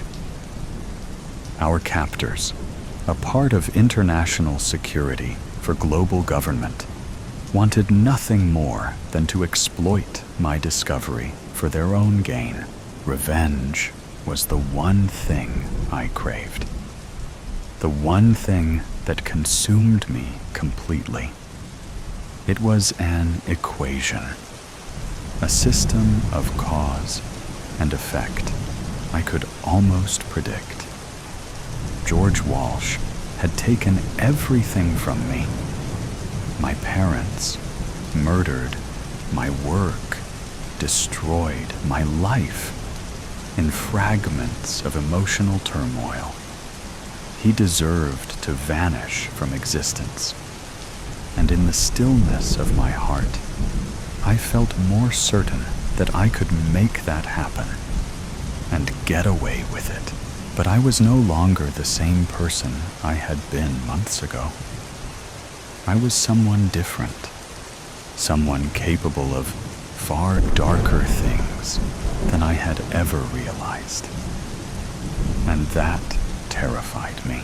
I felt weight of the pocket watch in my hand, like a leaden anchor, pulling me deeper into the darkness. Memories of my parents' screams echoed faintly in my mind, but I knew that if I let them take control, they would destroy me. The time travel device had given me power, yes, but power was a dangerous thing. As a physicist, I understood the delicate balance of energy and entropy. I knew that any small disturbance could lead to catastrophic consequences. Reality itself bending and breaking in ways I could not control. Emotions were overpowering my logic. Revenge was tempting, seductive even.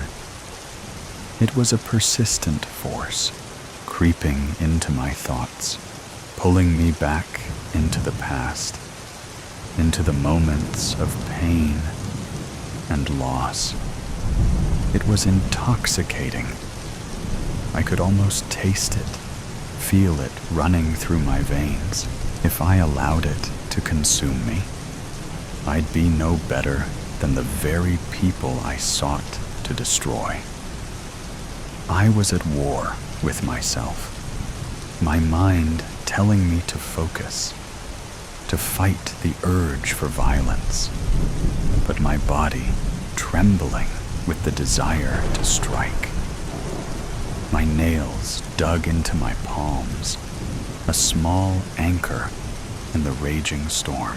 I tried to breathe, to focus, but the thoughts were relentless. The mathematics of it all did not add up. I was trapped in a paradox of my own making. Every thought I had led to another, a series of equations that felt impossible to solve. Revenge would change everything, but I could not afford to lose control. If I did, I would make an irreversible mistake. Again, that would be truly brilliant, wouldn't it?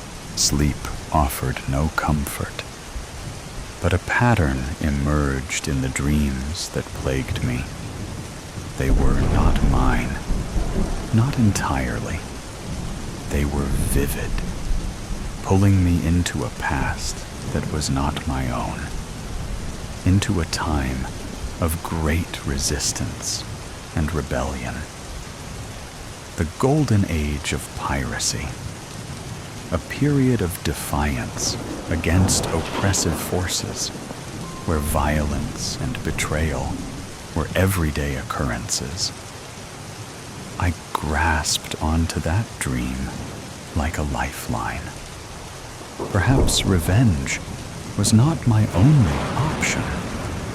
Perhaps I could rewrite my own fate without destroying everything.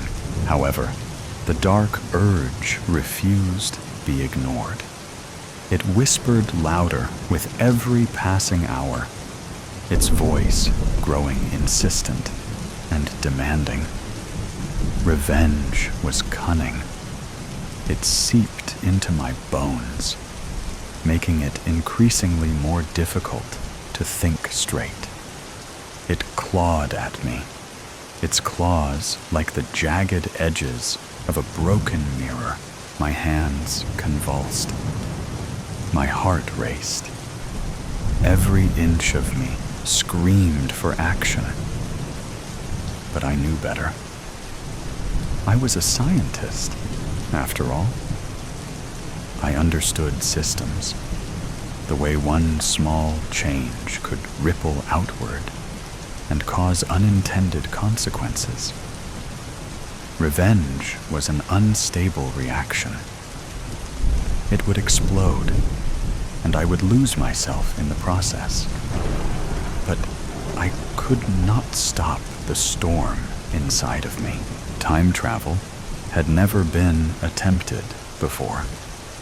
No one had ever successfully crossed the threshold between ages, and yet here I was, stuck in limbo, in a place where the boundaries of time blurred and twisted.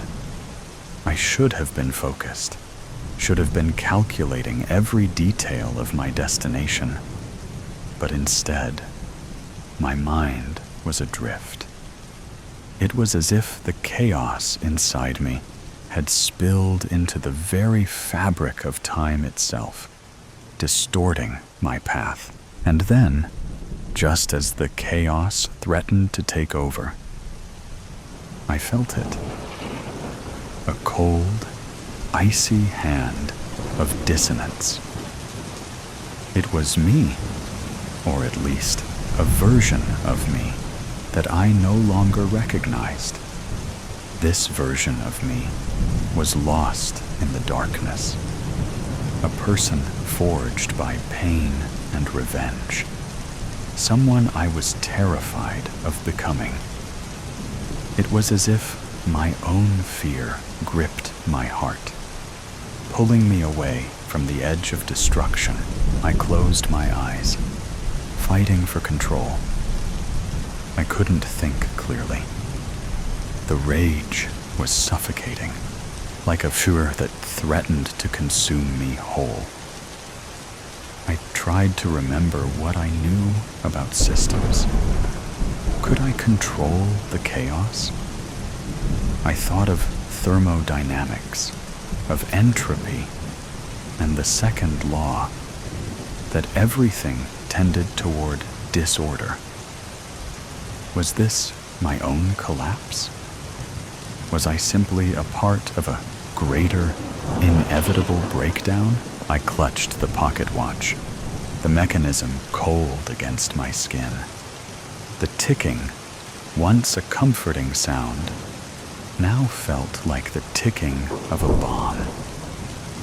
Time was slipping away, but I had to make my choice. The past was a tangled mess, and if I tried to correct it, if I tried to rewrite it, I might undo everything I had worked for, but revenge was too tempting. It pressed against me, a living, breathing thing. I could not escape it. It was inside me. And yet, there was something else. Hope. Hope had always been so distant, something I hadn't allowed myself to believe in for so long. But in that moment, in that fractured, chaotic space, I grasped it with my fingertips. It was a lifeline, pulling me away from the precipice of vengeance. For the first time in what felt like an eternity, I allowed myself to hold on to that warmth, a flicker of it, faint but undeniable. Could it really be there, in the darkest recesses of my mind? I closed my eyes, listening to my breath, steadying myself. The time travel device was my escape, but it could also serve to be my salvation. I didn't have to destroy everything to fix my mistakes. I could choose a different path, one that didn't lead to annihilation. The warm glow of hope began to spread from my fingertips, a tiny spark that grew with each breath I took. The darkness that had been clawing at me started to retreat, fading like a bad dream. The rage that had been consuming me felt distant now, as if it no longer had a hold on me. I focused on the past, on the golden age of piracy, a time where resistance thrived, not for vengeance, but for something greater, freedom. A different kind of rebellion. I felt the now familiar pull of time travel as the world around me warped. My body shuddered, the vertigo setting in, but I held on to the flicker of hope. I could escape the grip of revenge. I could escape my fate and choose something else. The darkness around me deepened, but this time I was not afraid. The weight of my decision was immense, but the warmth of hope anchored me. The past was waiting, but this time I was not running toward destruction. I was running toward a new future. Repercussion. I remember the car crash that took my grandmother's life like it was yesterday. And when I say I remember, I mean vividly, because I was in the passenger seat. We hit an oncoming vehicle, trying to overtake on a blind bend. My grandmother seemed to register the car and sighed at the inevitable. Everything happened in slow motion. The sound of metal crushing, air whooshing past where it shouldn't. The man who was trying to overtake hit the driver's side of my car and ended up hitting a tree and burning to death after impact. It felt like we were spinning for ages. I had looked over at my grandmother, hunched over, a look of pure terror mirroring my own. Then everything went black. When I woke up, I was told the woman in the third car avoided the crash completely and pulled up onto the grassy bank on the other side of the road from where the car was burning to call the police. My mother was a wreck for weeks after, ranting at me from the minute I opened my eyes in the hospital bed. How could you let her drive, Anne? It was your car, your responsibility. The doctor, with his blue scrubs and shaved head, said it was a miracle.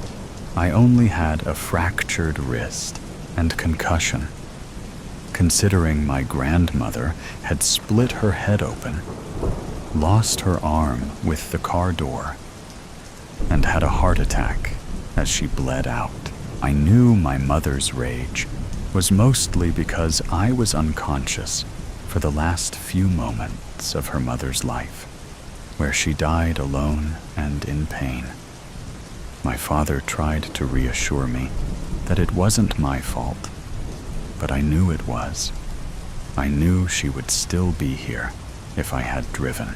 The morning of the crash, she had walked the mile or so. It was from her house to ours, hoping we could go shopping together, as she did almost every Saturday since I got my license. Because I idolized her, when she asked to drive us, I would always let her, every time. I wasn't allowed to visit her, lying in rest in the chapel. It will upset the aunts and uncles too much, was the excuse my mother used. She was the heart and soul of the family, you understand. But I didn't. She was my grandmother. She was part of me too. They should have let me say goodbye. A week after the funeral, the dreams started. She always turned up at the front door, asking if I wanted to go shopping with her, much like she did the morning of the crash. Those first few weeks, I always woke up not long after I saw her standing there, the terror jolting me out of the dream. I rarely dreamt before the crash. Sleep then had been beautiful blackness. I prayed for a dreamless sleep to return, growing weary of the overactive repetition of my sleeping mind. As time went on and winter came around, the dreams uncontrollably got longer. I would agree to drive her, and as I walked out the front door in my dream, she would start having a heart attack, falling to the ground in a pile of blood that rose from the grassy lawn. When I told my father about this, fearful of letting my mother know, he put it down to the medication I was on. He took me back to the doctors, who prescribed me something else to try. The dreams didn't stop, but they didn't get worse either. I tried to return to normal, going to volleyball practice and on date nights with my boyfriend, Phil. It worked for a little while. Nearly 2 months after the crash, I opened my curtains one morning and looked down at the lawn, as I had done every morning of my life, to see someone standing at the end of the drive, about 100 yards away.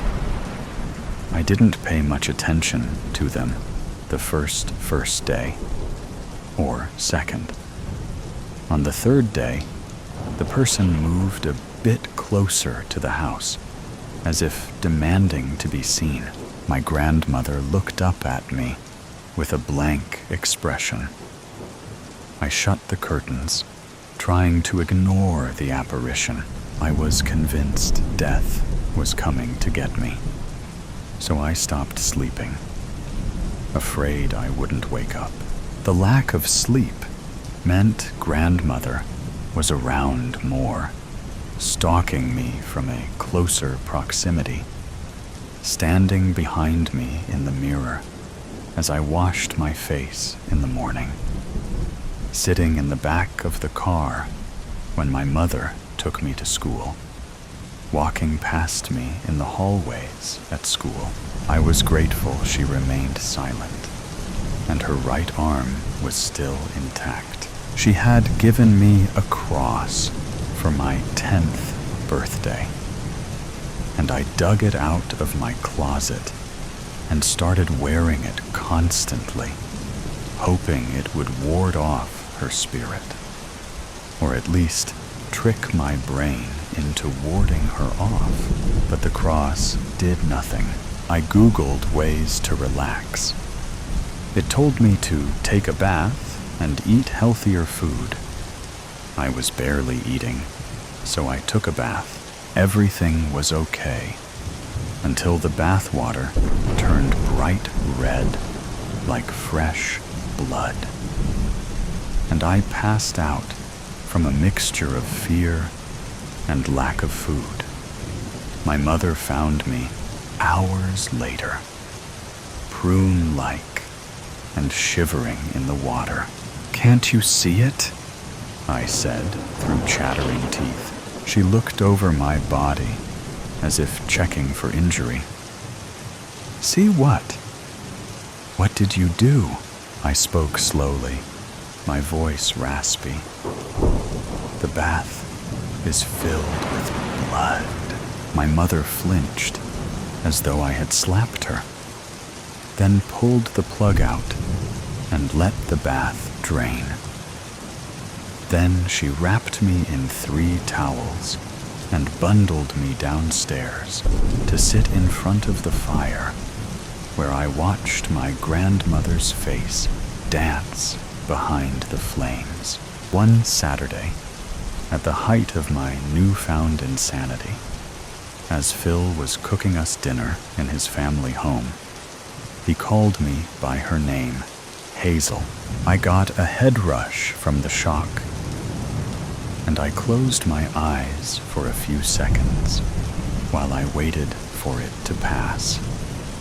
When I opened my eyes again, my grandmother appeared in front of me, where I stood by the stove, smiling at me for the first time since she had appeared posthumously. I started screaming. Weeks of no sleep, being haunted by your dead grandmother, will eventually make you lose your mind. Phil couldn't calm me down and ended up calling my parents to come and get me. No one else could see her standing there smiling, her mouth twisted more to the right than I remembered. Her eyes followed me wherever I went in the room, but she remained in place. "Maybe we need to take her to see a specialist," I heard my mother say to my father as I sobbed in the back seat of the car. "She already has a doctor. There's something not right about her. Not anymore. She needs to see a psychiatrist or something." But the specialist, who prescribed me even more pills, told me repeatedly that at 17, I wasn't seeing my dead grandmother. "You just have clinical exhaustion. You'll be fine."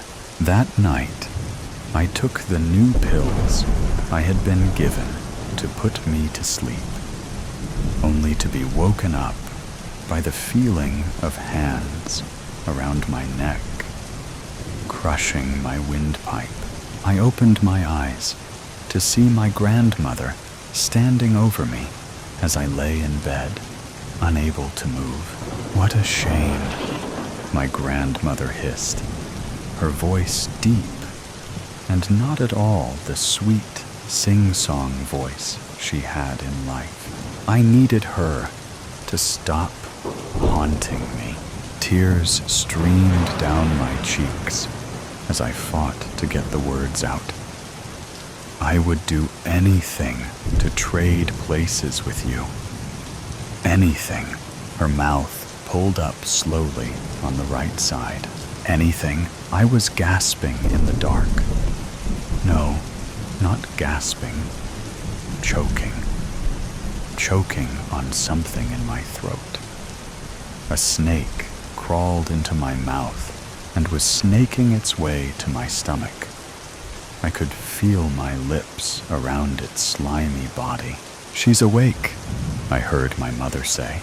Couldn't she see I was being suffocated? I peeled back my dry eyelids as the snake started to move, feeling a lot like this was the end. Especially when I was met with blinding light, blinking until the room came into focus. To first see the doctor with his shaved head, who was pulling a tube out of my mouth. Then I noticed my mother to the right of me, standing up next to the bed. Father sat beside her. Furthest away from me was my grandmother, standing in the doorway, her lips taut in a wry smile. "I was going to be sick. It's okay, Anne. It's okay," my mother began, stroking my hair as soon as the doctor was finished. "You were in an accident, but you're okay." This wasn't happening. Or rather, this had already happened, hadn't it? I went to wipe my tears away with my right hand, but for some reason, I couldn't move it. Grandmother still stood in the doorway, now expressionless. I tried to see what was trapping my right arm, but I couldn't see anything for the sheet covering me.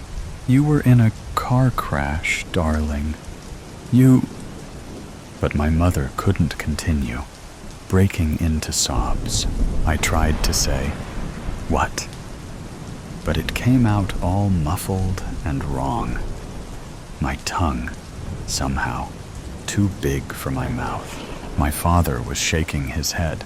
"You were in a car crash, Anne," grandmother said. Her voice that had evaded me for weeks was frail and dry. "The impact tore your right arm off." No, this wasn't happening. I was shaking my head frantically. The doctor was concerned with my heart rate and hyperventilation, injecting me with something that made the world go fuzzy. Grandmother moved closer to me in my haze, still not smiling. She seemed to be talking to my parents about something, but I couldn't hear them. The drugs were too powerful. Reality eventually slipped away, and I fell into a dreamless sleep for once. When I woke up, I opened my eyes to my dimly lit bedroom at home, looking exactly as it had on the morning of the crash. My heart was pounding in my chest. I kept telling myself it was a dream. It was all just a dream. The crash, the hospital, everything. But I was too scared to move, for fear I discovered my right arm was missing. Lost hope. January 20th, 2025. Entry 1. It all happened so fast. All I could grab was my journal and a few pens. Alarms began blaring, and Dad rushed me, Mom and David, down into a bunker. I don't know when we got a bunker or why, but it was deep under our house. It It's spooky down here. One light source in the center of the room. Only 2 mattresses. And the rest of the space is full of wigatans and jugs of water. I'm not sure how long we're going to be down here, so I figured journaling would be fun, though no one's answering my questions. Dad looks more serious than usual. He's been checking his pocket watch since we got here. Mom hasn't stopped pacing around, and David the deadbeat sat right on a mattress when we got down here. I don't want to be the only kid down here, so hopefully it only lasts a few days. January 23rd, 2025. Entry 2. The alarms and sirens from above finally stopped today. They made it hard to sleep, but it wasn't like it was easy to sleep in the first place. The beds were made for a kid half my size, and me and Mom had to share, so it was cramped. I still don't know why we are down here, but it's looking like it's going to be a little longer than a few days. It smells down here. The hole we potty in is deep, but the smell still sneaks up and fills the room with stench. And I'm not a fan of the food. I preferred the terrible food we got from the middle school. Then these cans. I wonder what my friends are doing. I miss them. January 28th, 2025. Entry 3. I hear people above. They sound sick and like they need help. Bangs and booms, groaning and wheezing.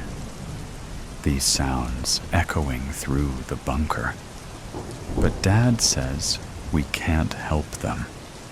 But if they're outside, why are we trapped in here? Also, David keeps looking at me funny. I don't like it.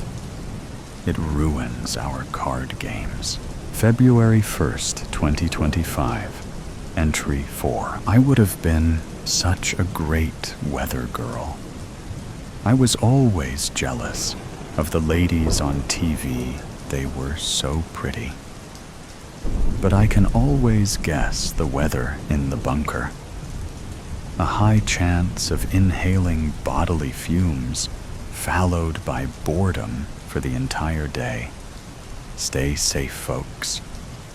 It looks like this has no mention of ending anytime soon. No time soon. February 3rd, 2025. Entry 5. I got curious. This bunker didn't just appear. Dad must have built it. And that means he knew something. Knew this was coming. Why didn't he warn us? He has a small leather journal. Keeps it tucked inside his blazer pocket. I know I shouldn't, but I need to see what's inside. February 7th, 2025. Entry 6. I started bleeding. I didn't know what to do. I just kept crying and crying. My mom was trying to comfort and explain what was happening, but I thought I was dying. It didn't help that David kept looking at the stain on my pants. I was so embarrassed. I hate him. I hate having to be around him, and he won't stop looking at me. I wish I could just vanish.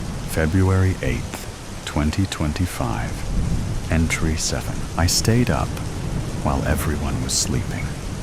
Dad doesn't sleep with his blazer on, so I was able to grab the journal and look through it. None of it made sense, though. There were just symbols scribbled all through the journal, but I've seen him writing in it. Why draw these symbols? What does it mean? I also think David caught me snooping, because when I walked over to his and Dad's bed, he was shifting around. If he tells, I don't know what Dad will do. February 10th, 2025, Entry 8. David never said anything about the journal, so I think I'm in the clear. I'm becoming direly bored. David sits on his bed all day. Mom keeps replaying solitaire, and Dad is just checking his watch and journaling. No conversation is killing me. There's nothing new, no fresh air, and I never know if it's nighttime or not. If this is survival, is it even worth it? February 10th, 2025, Entry 9. I climbed to the top of the ladder to see if I could hear anything. I almost fell down because the ladder was old and the bars shifted. That fall could have been really bad. Most of the noises from above had stopped, and so it's just been silence. But when I pressed my ear to the hatch, I could feel vibrations, almost like a buzzing, like a wasp. There's still a world out there, I think.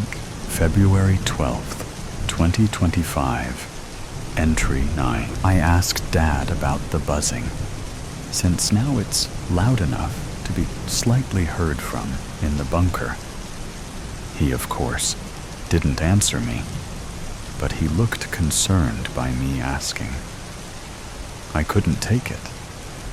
He had just stared at the hatch and then gave me his pocket watch. February. So much has happened. I lost my pens, so I couldn't write anything. It all feels so frozen. Nothing is moving anymore. Nothing's the same. My mind has run out of thoughts. The noises above are muffled. The only thing I feel is my heart bumping in my chest. Dad stopped checking his watch. He no longer writes anymore. I miss showering.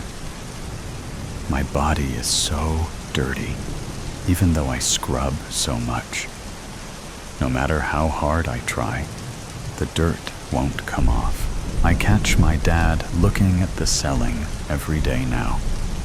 He's probably thinking what we both have been thinking this entire time.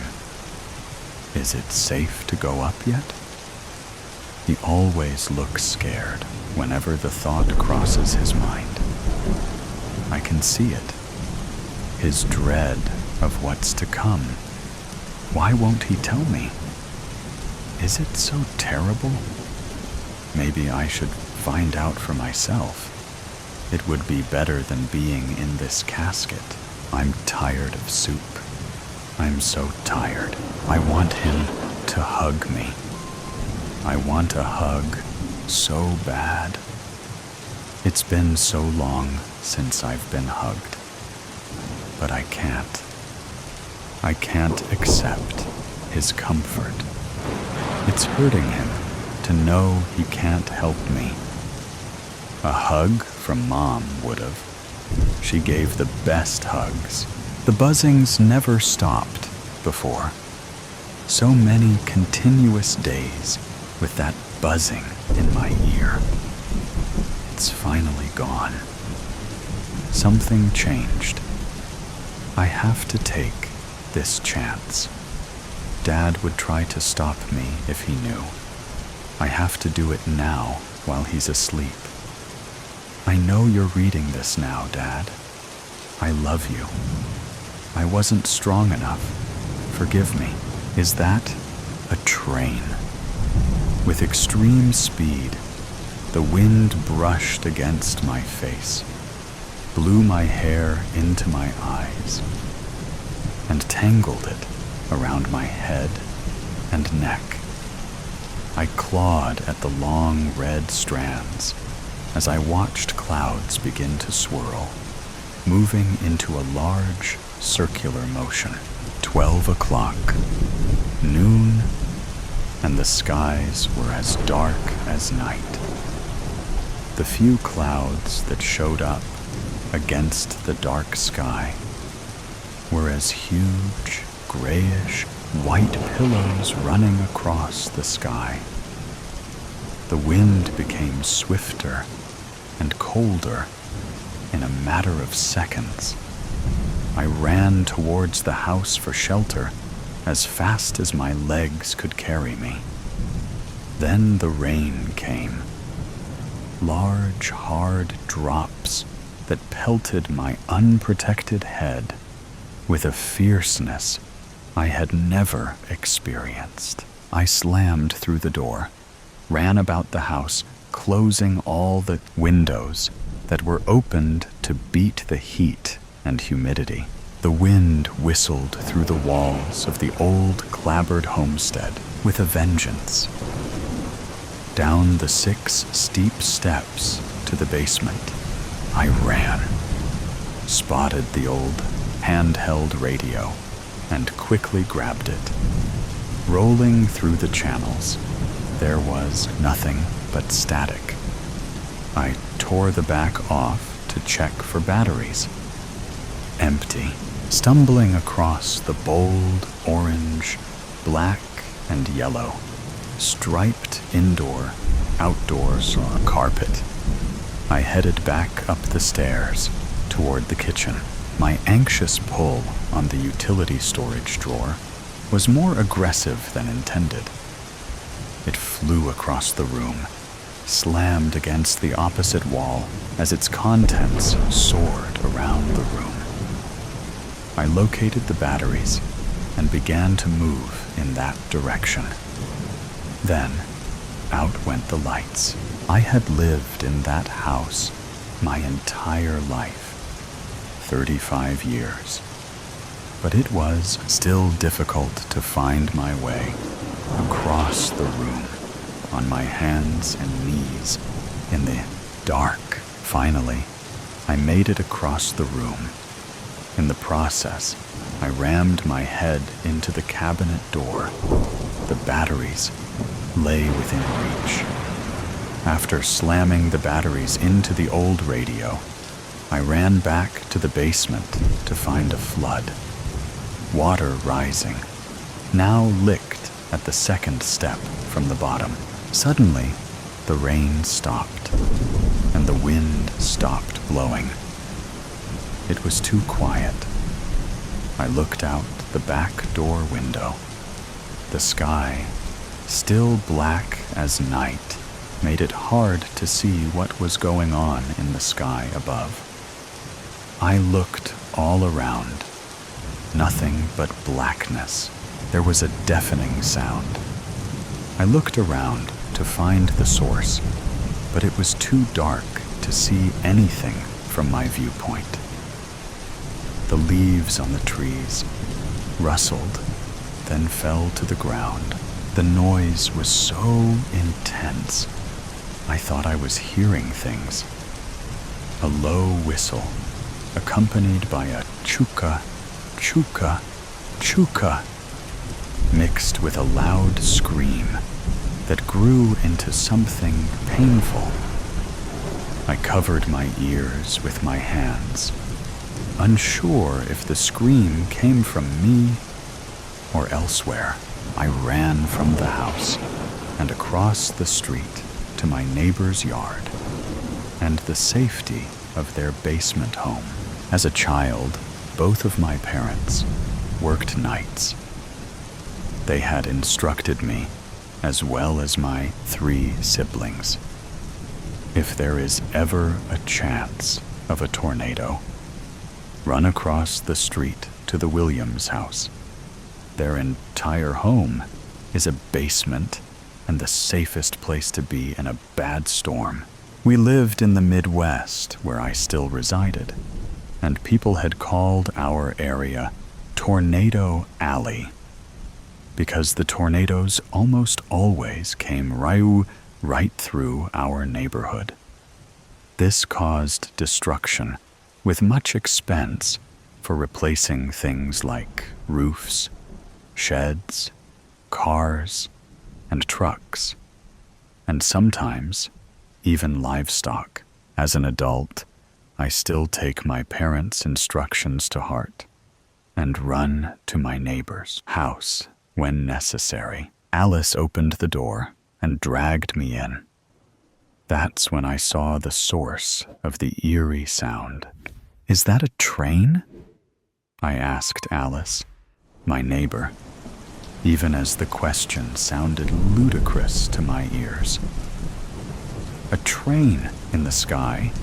That was impossible, wasn't it? "No, Opal dear. That's a funnel cloud," Alice answered. "A what?" I looked out the window after she shut the door behind me. "A tornado." She dragged me away from the door. "Come, we must hurry." She rushed us into the middle of the house, sat me on the floor next to a sofa placed against the wall, and covered us with a heavy blanket. The train was now overhead. I remember being in many tornadoes as a kid, but I don't remember hearing anything like the noise I heard then. I was more afraid during that storm than I had ever been before. After the train sounds left and the rain started coming down again, Alice went into the kitchen to make us some sweet hot cocoa with marshmallows. Alice was the daughter of the people that I had run too many years ago, and the cocoa recipe was one of her mom's. I would never have told my own mother this, but it was the best I had ever had. When we heard the all-clear sirens, we opened the door and looked out at the sun-shining afternoon. Alice's yard had no large trees for branches to break off of, or leaves to clutter her lawn.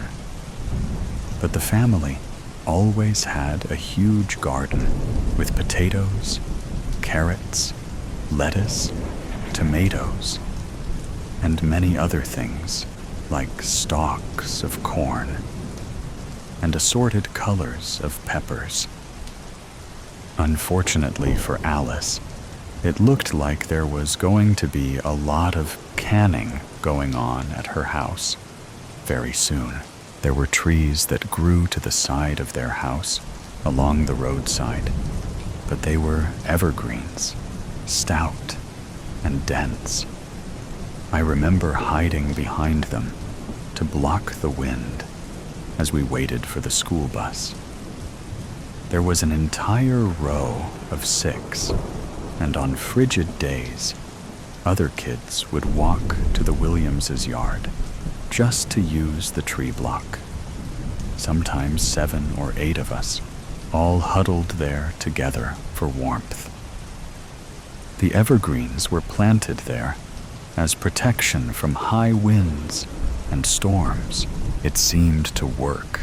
At least it worked that day. I looked across the road toward my house and noticed the roof would need some shingles replaced, something I had learned to do at an early age, since we lost them so many times. Most insurance companies want to charge a premium for living in that area now, due to recurring claims, but it's worth it most of the time. If it's only a few shingles, I normally wouldn't have bothered with the claims. I would just do the job and have done with it. That practice also kept my policy premiums down. When I got home, I toured the house looking for damage, which was aplenty. 2 broken windows. Our shed had blown over the fence into my next-door neighbor's yard, crumbled against one of their trees into a large metal ball. Other than the flooded basement, the rest of the house looked in surprisingly decent shape.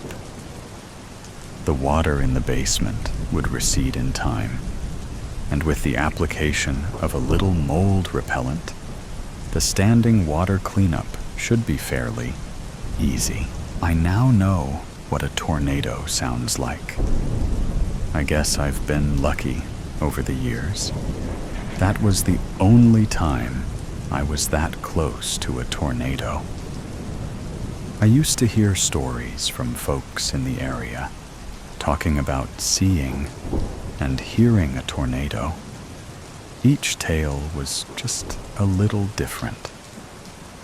Some said it was like an airplane coming in for a landing.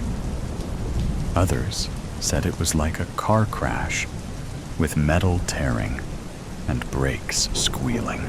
I only ever heard one person say it sounded like a freight train. Wheels rolling over tracks, brakes squealing, and cars swaying from side to side as they took the curves. I can attest. That is the sound I believe a tornado to be like. A train. In our blood, can expect heavy thunderstorms from 9 p.m. to 3 a.m. Chris's radio buzzed as he trundled down the exit to the rest stop. Windshield wipers working overtime as the rain and wind pelted his semi.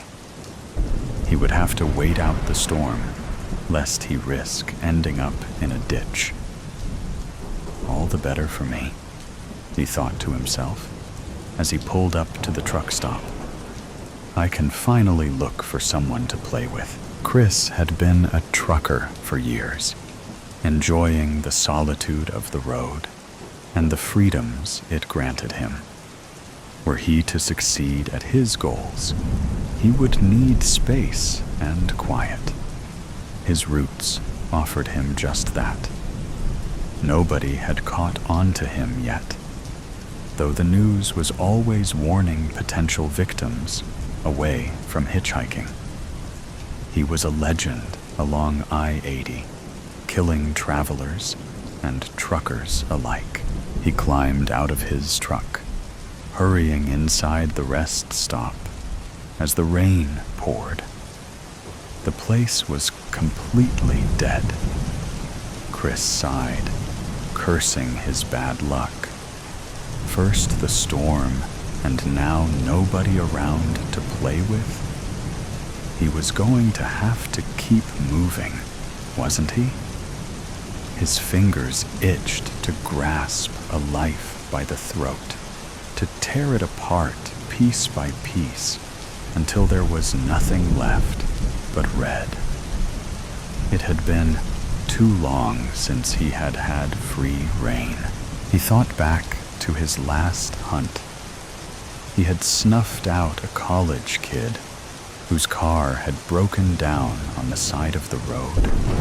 Some freckle-faced loser whose name he didn't even remember. That kid had put up a good fight, but he was no match for Chris. None of them were. He grinned to himself. He would find someone to play with soon enough. The sound of the rest stop doors banging open startled him, and he turned to find two sopping wet figures shaking themselves dry in the entryway. They looked young and weak, Chris noted, with a wolfish grin. Perfect. What are you boys doing out here all alone? Chris called out, watching his prey with barely concealed bloodlust. The young men eyed him warily. One of them stepped forward, standing between Chris and his friend. It's not safe out there in the rain. Our car broke down, the young man said quietly, voice meek and small. "We need a ride. Can you help us, mister?" Chris couldn't believe his luck. "Where are you two headed?" "Chicago." Chris grinned, extending a weathered hand for the boy to take. "We'll head out when the rain has let up a bit then," he said, introducing himself. "My name is Chris. What do I call you two?" "I'm Matthew," the boy who shook his hand said. "And I'm Sam," the other said warily. They were perfect for Chris in every way, soft and unassuming. "Well, Matthew, Sam, do you two need something to eat? I can get you something at the vending machines." "No thanks." Matthew shook his head. He would be a difficult one, wouldn't he?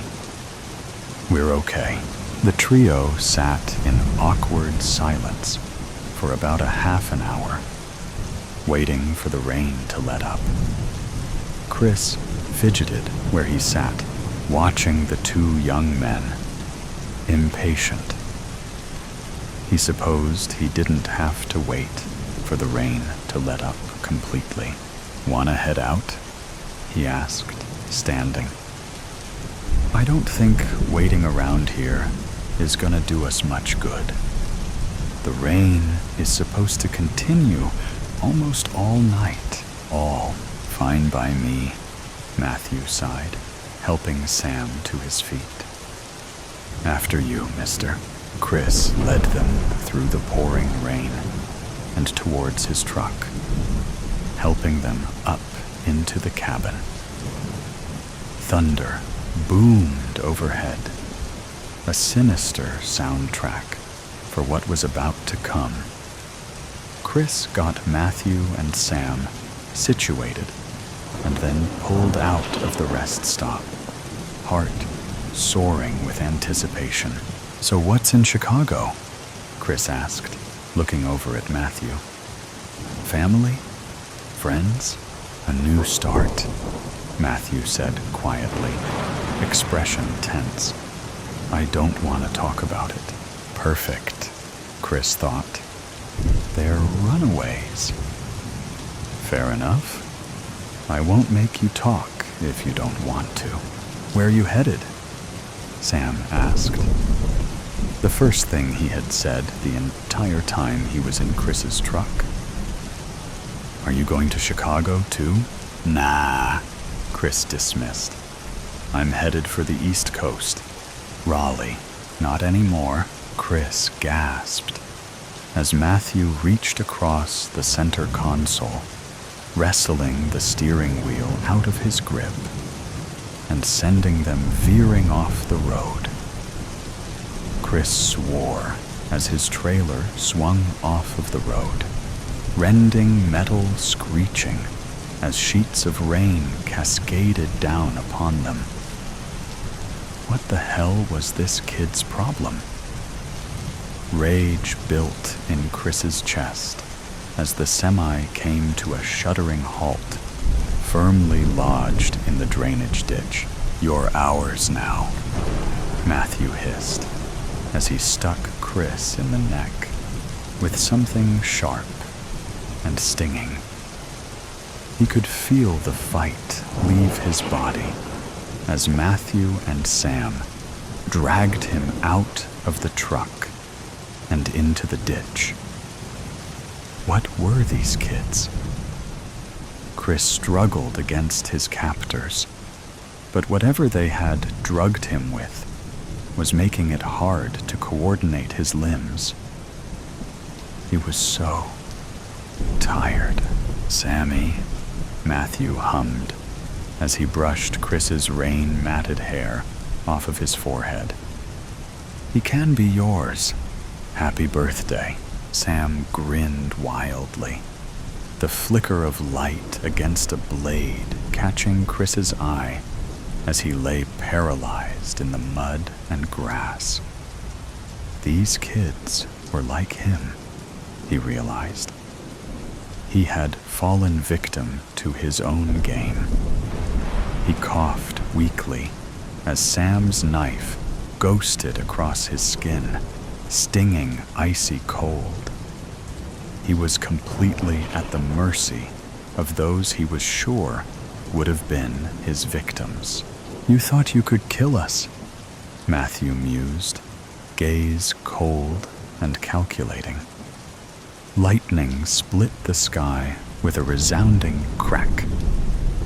"We're not scared of the likes of you. Now, we get to have our fun." The wind screamed in Chris's stead as his captors took him apart. Oh, the irony of it all. Here he was, reduced to a mere plaything in the heart of the storm. He never should have stopped at that rest stop. Only once his frantic heartbeat had fizzled out did the fear finally leave him. He stared unseeingly into the pouring rain as the sky mourned his loss. Matthew and Sam disappeared into the night, not a trace left behind. The Federal Bureau of Investigation has issued a warning to travelers along I-80. Chris's radio buzzed as the semi lay abandoned in the ditch. Serial killings along the highway threaten lone truckers. Do not stop for hitchhikers and report anything suspicious to local authorities. Warm tea, but odd aftertaste. The overgrown azaleas, camellias, and kudzu-covered trees engulf my grandmother's old country house with its petite porch and large windows. Perfume from the spring garden swirls around in the late morning air. After knocking on the door, my Aunt Arlene opens it slowly, and the smell of fresh cinnamon rolls escapes from the faint teal door. By the looks of the house, Arlene has not kept up appearances, nor simple maintenance. The paint's peeling, boards broken on porch, and even shingles missing from the roof are major issues I calculate in my first 5 minutes here. My aunt inherits the house after Nan, my grandmother, who died under questionable circumstances. "Come in, my sweet boy," Aunt Arlene says as she waves me in. "I'm so glad you came." I haven't seen my Aunt Arlene since my father's service. She hardly spoke to anyone there, and her reasoning is it's her only bother, and losing him meant she is all alone now, even though I'm still here. It causes her such great pain she didn't even come to the reading of his will. For Christ's sakes, it was just me, for my mother passed away from breast cancer 3 years ago, and my grandparents died about 15 years ago. So I am the only other family she has.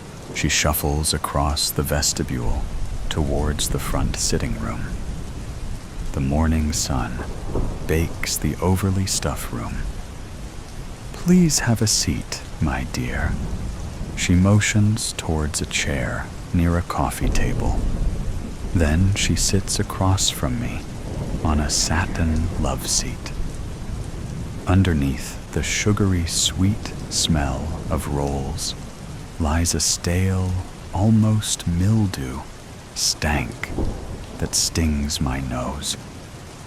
The coffee table has stacks of mail and smut novels, along with a sterling silver tray with tiny teacups, sugar dish, and dessert plates. Over the fireplace, cobwebs blanket the matching pair of candelabras, with a trail leading to dancing figurines, which are broken in this place and that.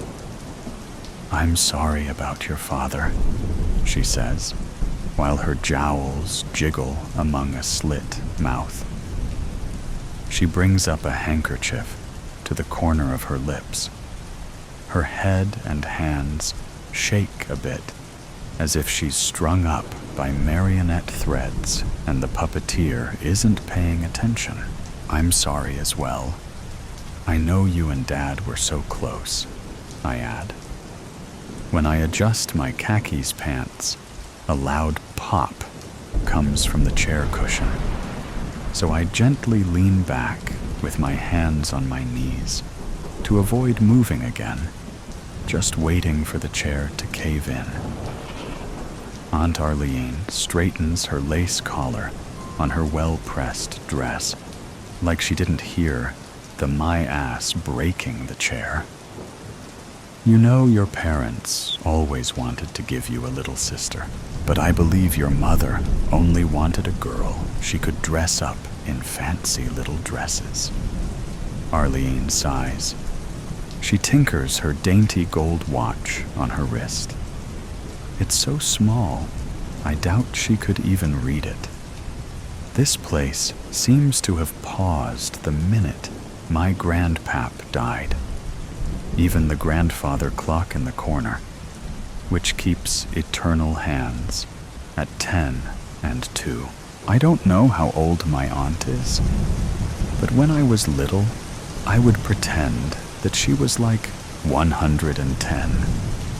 She carries herself all hunched over with gnarled hands that look like they don't even open anymore.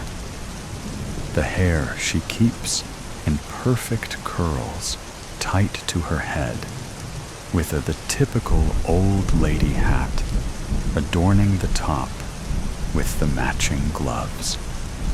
She is defiantly older than my father, by 20 years at least, because the endless griping over his birth. Aunt Arlene would have been an only child if it wasn't for him. Then, being a boy, my grandparents adore him and spoiled him to no end. When they became adults, he was given the family cattle ranch along with the larger homestead. But as I said before, they didn't completely write out Arlene. I just don't think they trusted her to manage the business. Her anger got the better of her one time, and she threatened my dad that she would get her share by any means. "So how are things going?" "Good, I guess. I'm not sure I'm quite ready to take over the ranch, though," I said. "Well, I can understand that. You're still so immature to have such a large responsibility over so many people and money," she says with tight lips. My eyes about popped out of my head, and how can she sit there staring at me as if that's not an insult? "You know that I've graduated with a master's in agricultural sciences with a BS in business. And not only that, I've worked for Dad since I could walk. I've spent the last 3 years working on networking and research to increase production." I can feel my face boiling red, for Aunt Arlene knows all of this. She constantly interferes with my dad's decisions to include me in any of the family business. She clears her throat. "It's one thing to wrangle calves down in front of a crowd to impress young farm girls. It's another to manage a $1 million cattle ranch with trucks and employees. I'm still not sure why your father didn't place me on the executive committee. I mean, at least until you're old enough to make managerial decisions. The ranch hands don't even trust you yet. And some bits of paper isn't going to get you respect in this field. She claps her mouth shut. My chest tightens, and I feel like my head is about to explode all over this ugly antique rug. Deep breaths. Take deep breaths. I run my hands down my face and squeeze my eyes shut. My Aunt Arlene has always been like this, though. She believes we didn't run the ranch how Grandpap wanted, and he would be disappointed in my dad. I just want to tell her, then why the hell didn't he give you the ranch instead? The grudge she holds against my dad seems to have gone to the grave, which is a damn shame. Well, Arlene, my dad has already proven. Ringing came from the kitchen. She promptly stood up. I've baked us some goodies, my dear boy. She gave me the oddest smile. She locks her heavily wrinkled eyes to mine, which appear to be shiny, then smiles with every single tooth. Her stare sets into my soul, but breaks when a whistle from a kettle starts. As she turns to walk toward the door, she twirls on her toes, as if she is floating across the maple floor, and disappears. I hear clanking of china and spoons coming from the dark hallway. Then oven door opens and closes. Why don't you help me for a second? She bellows.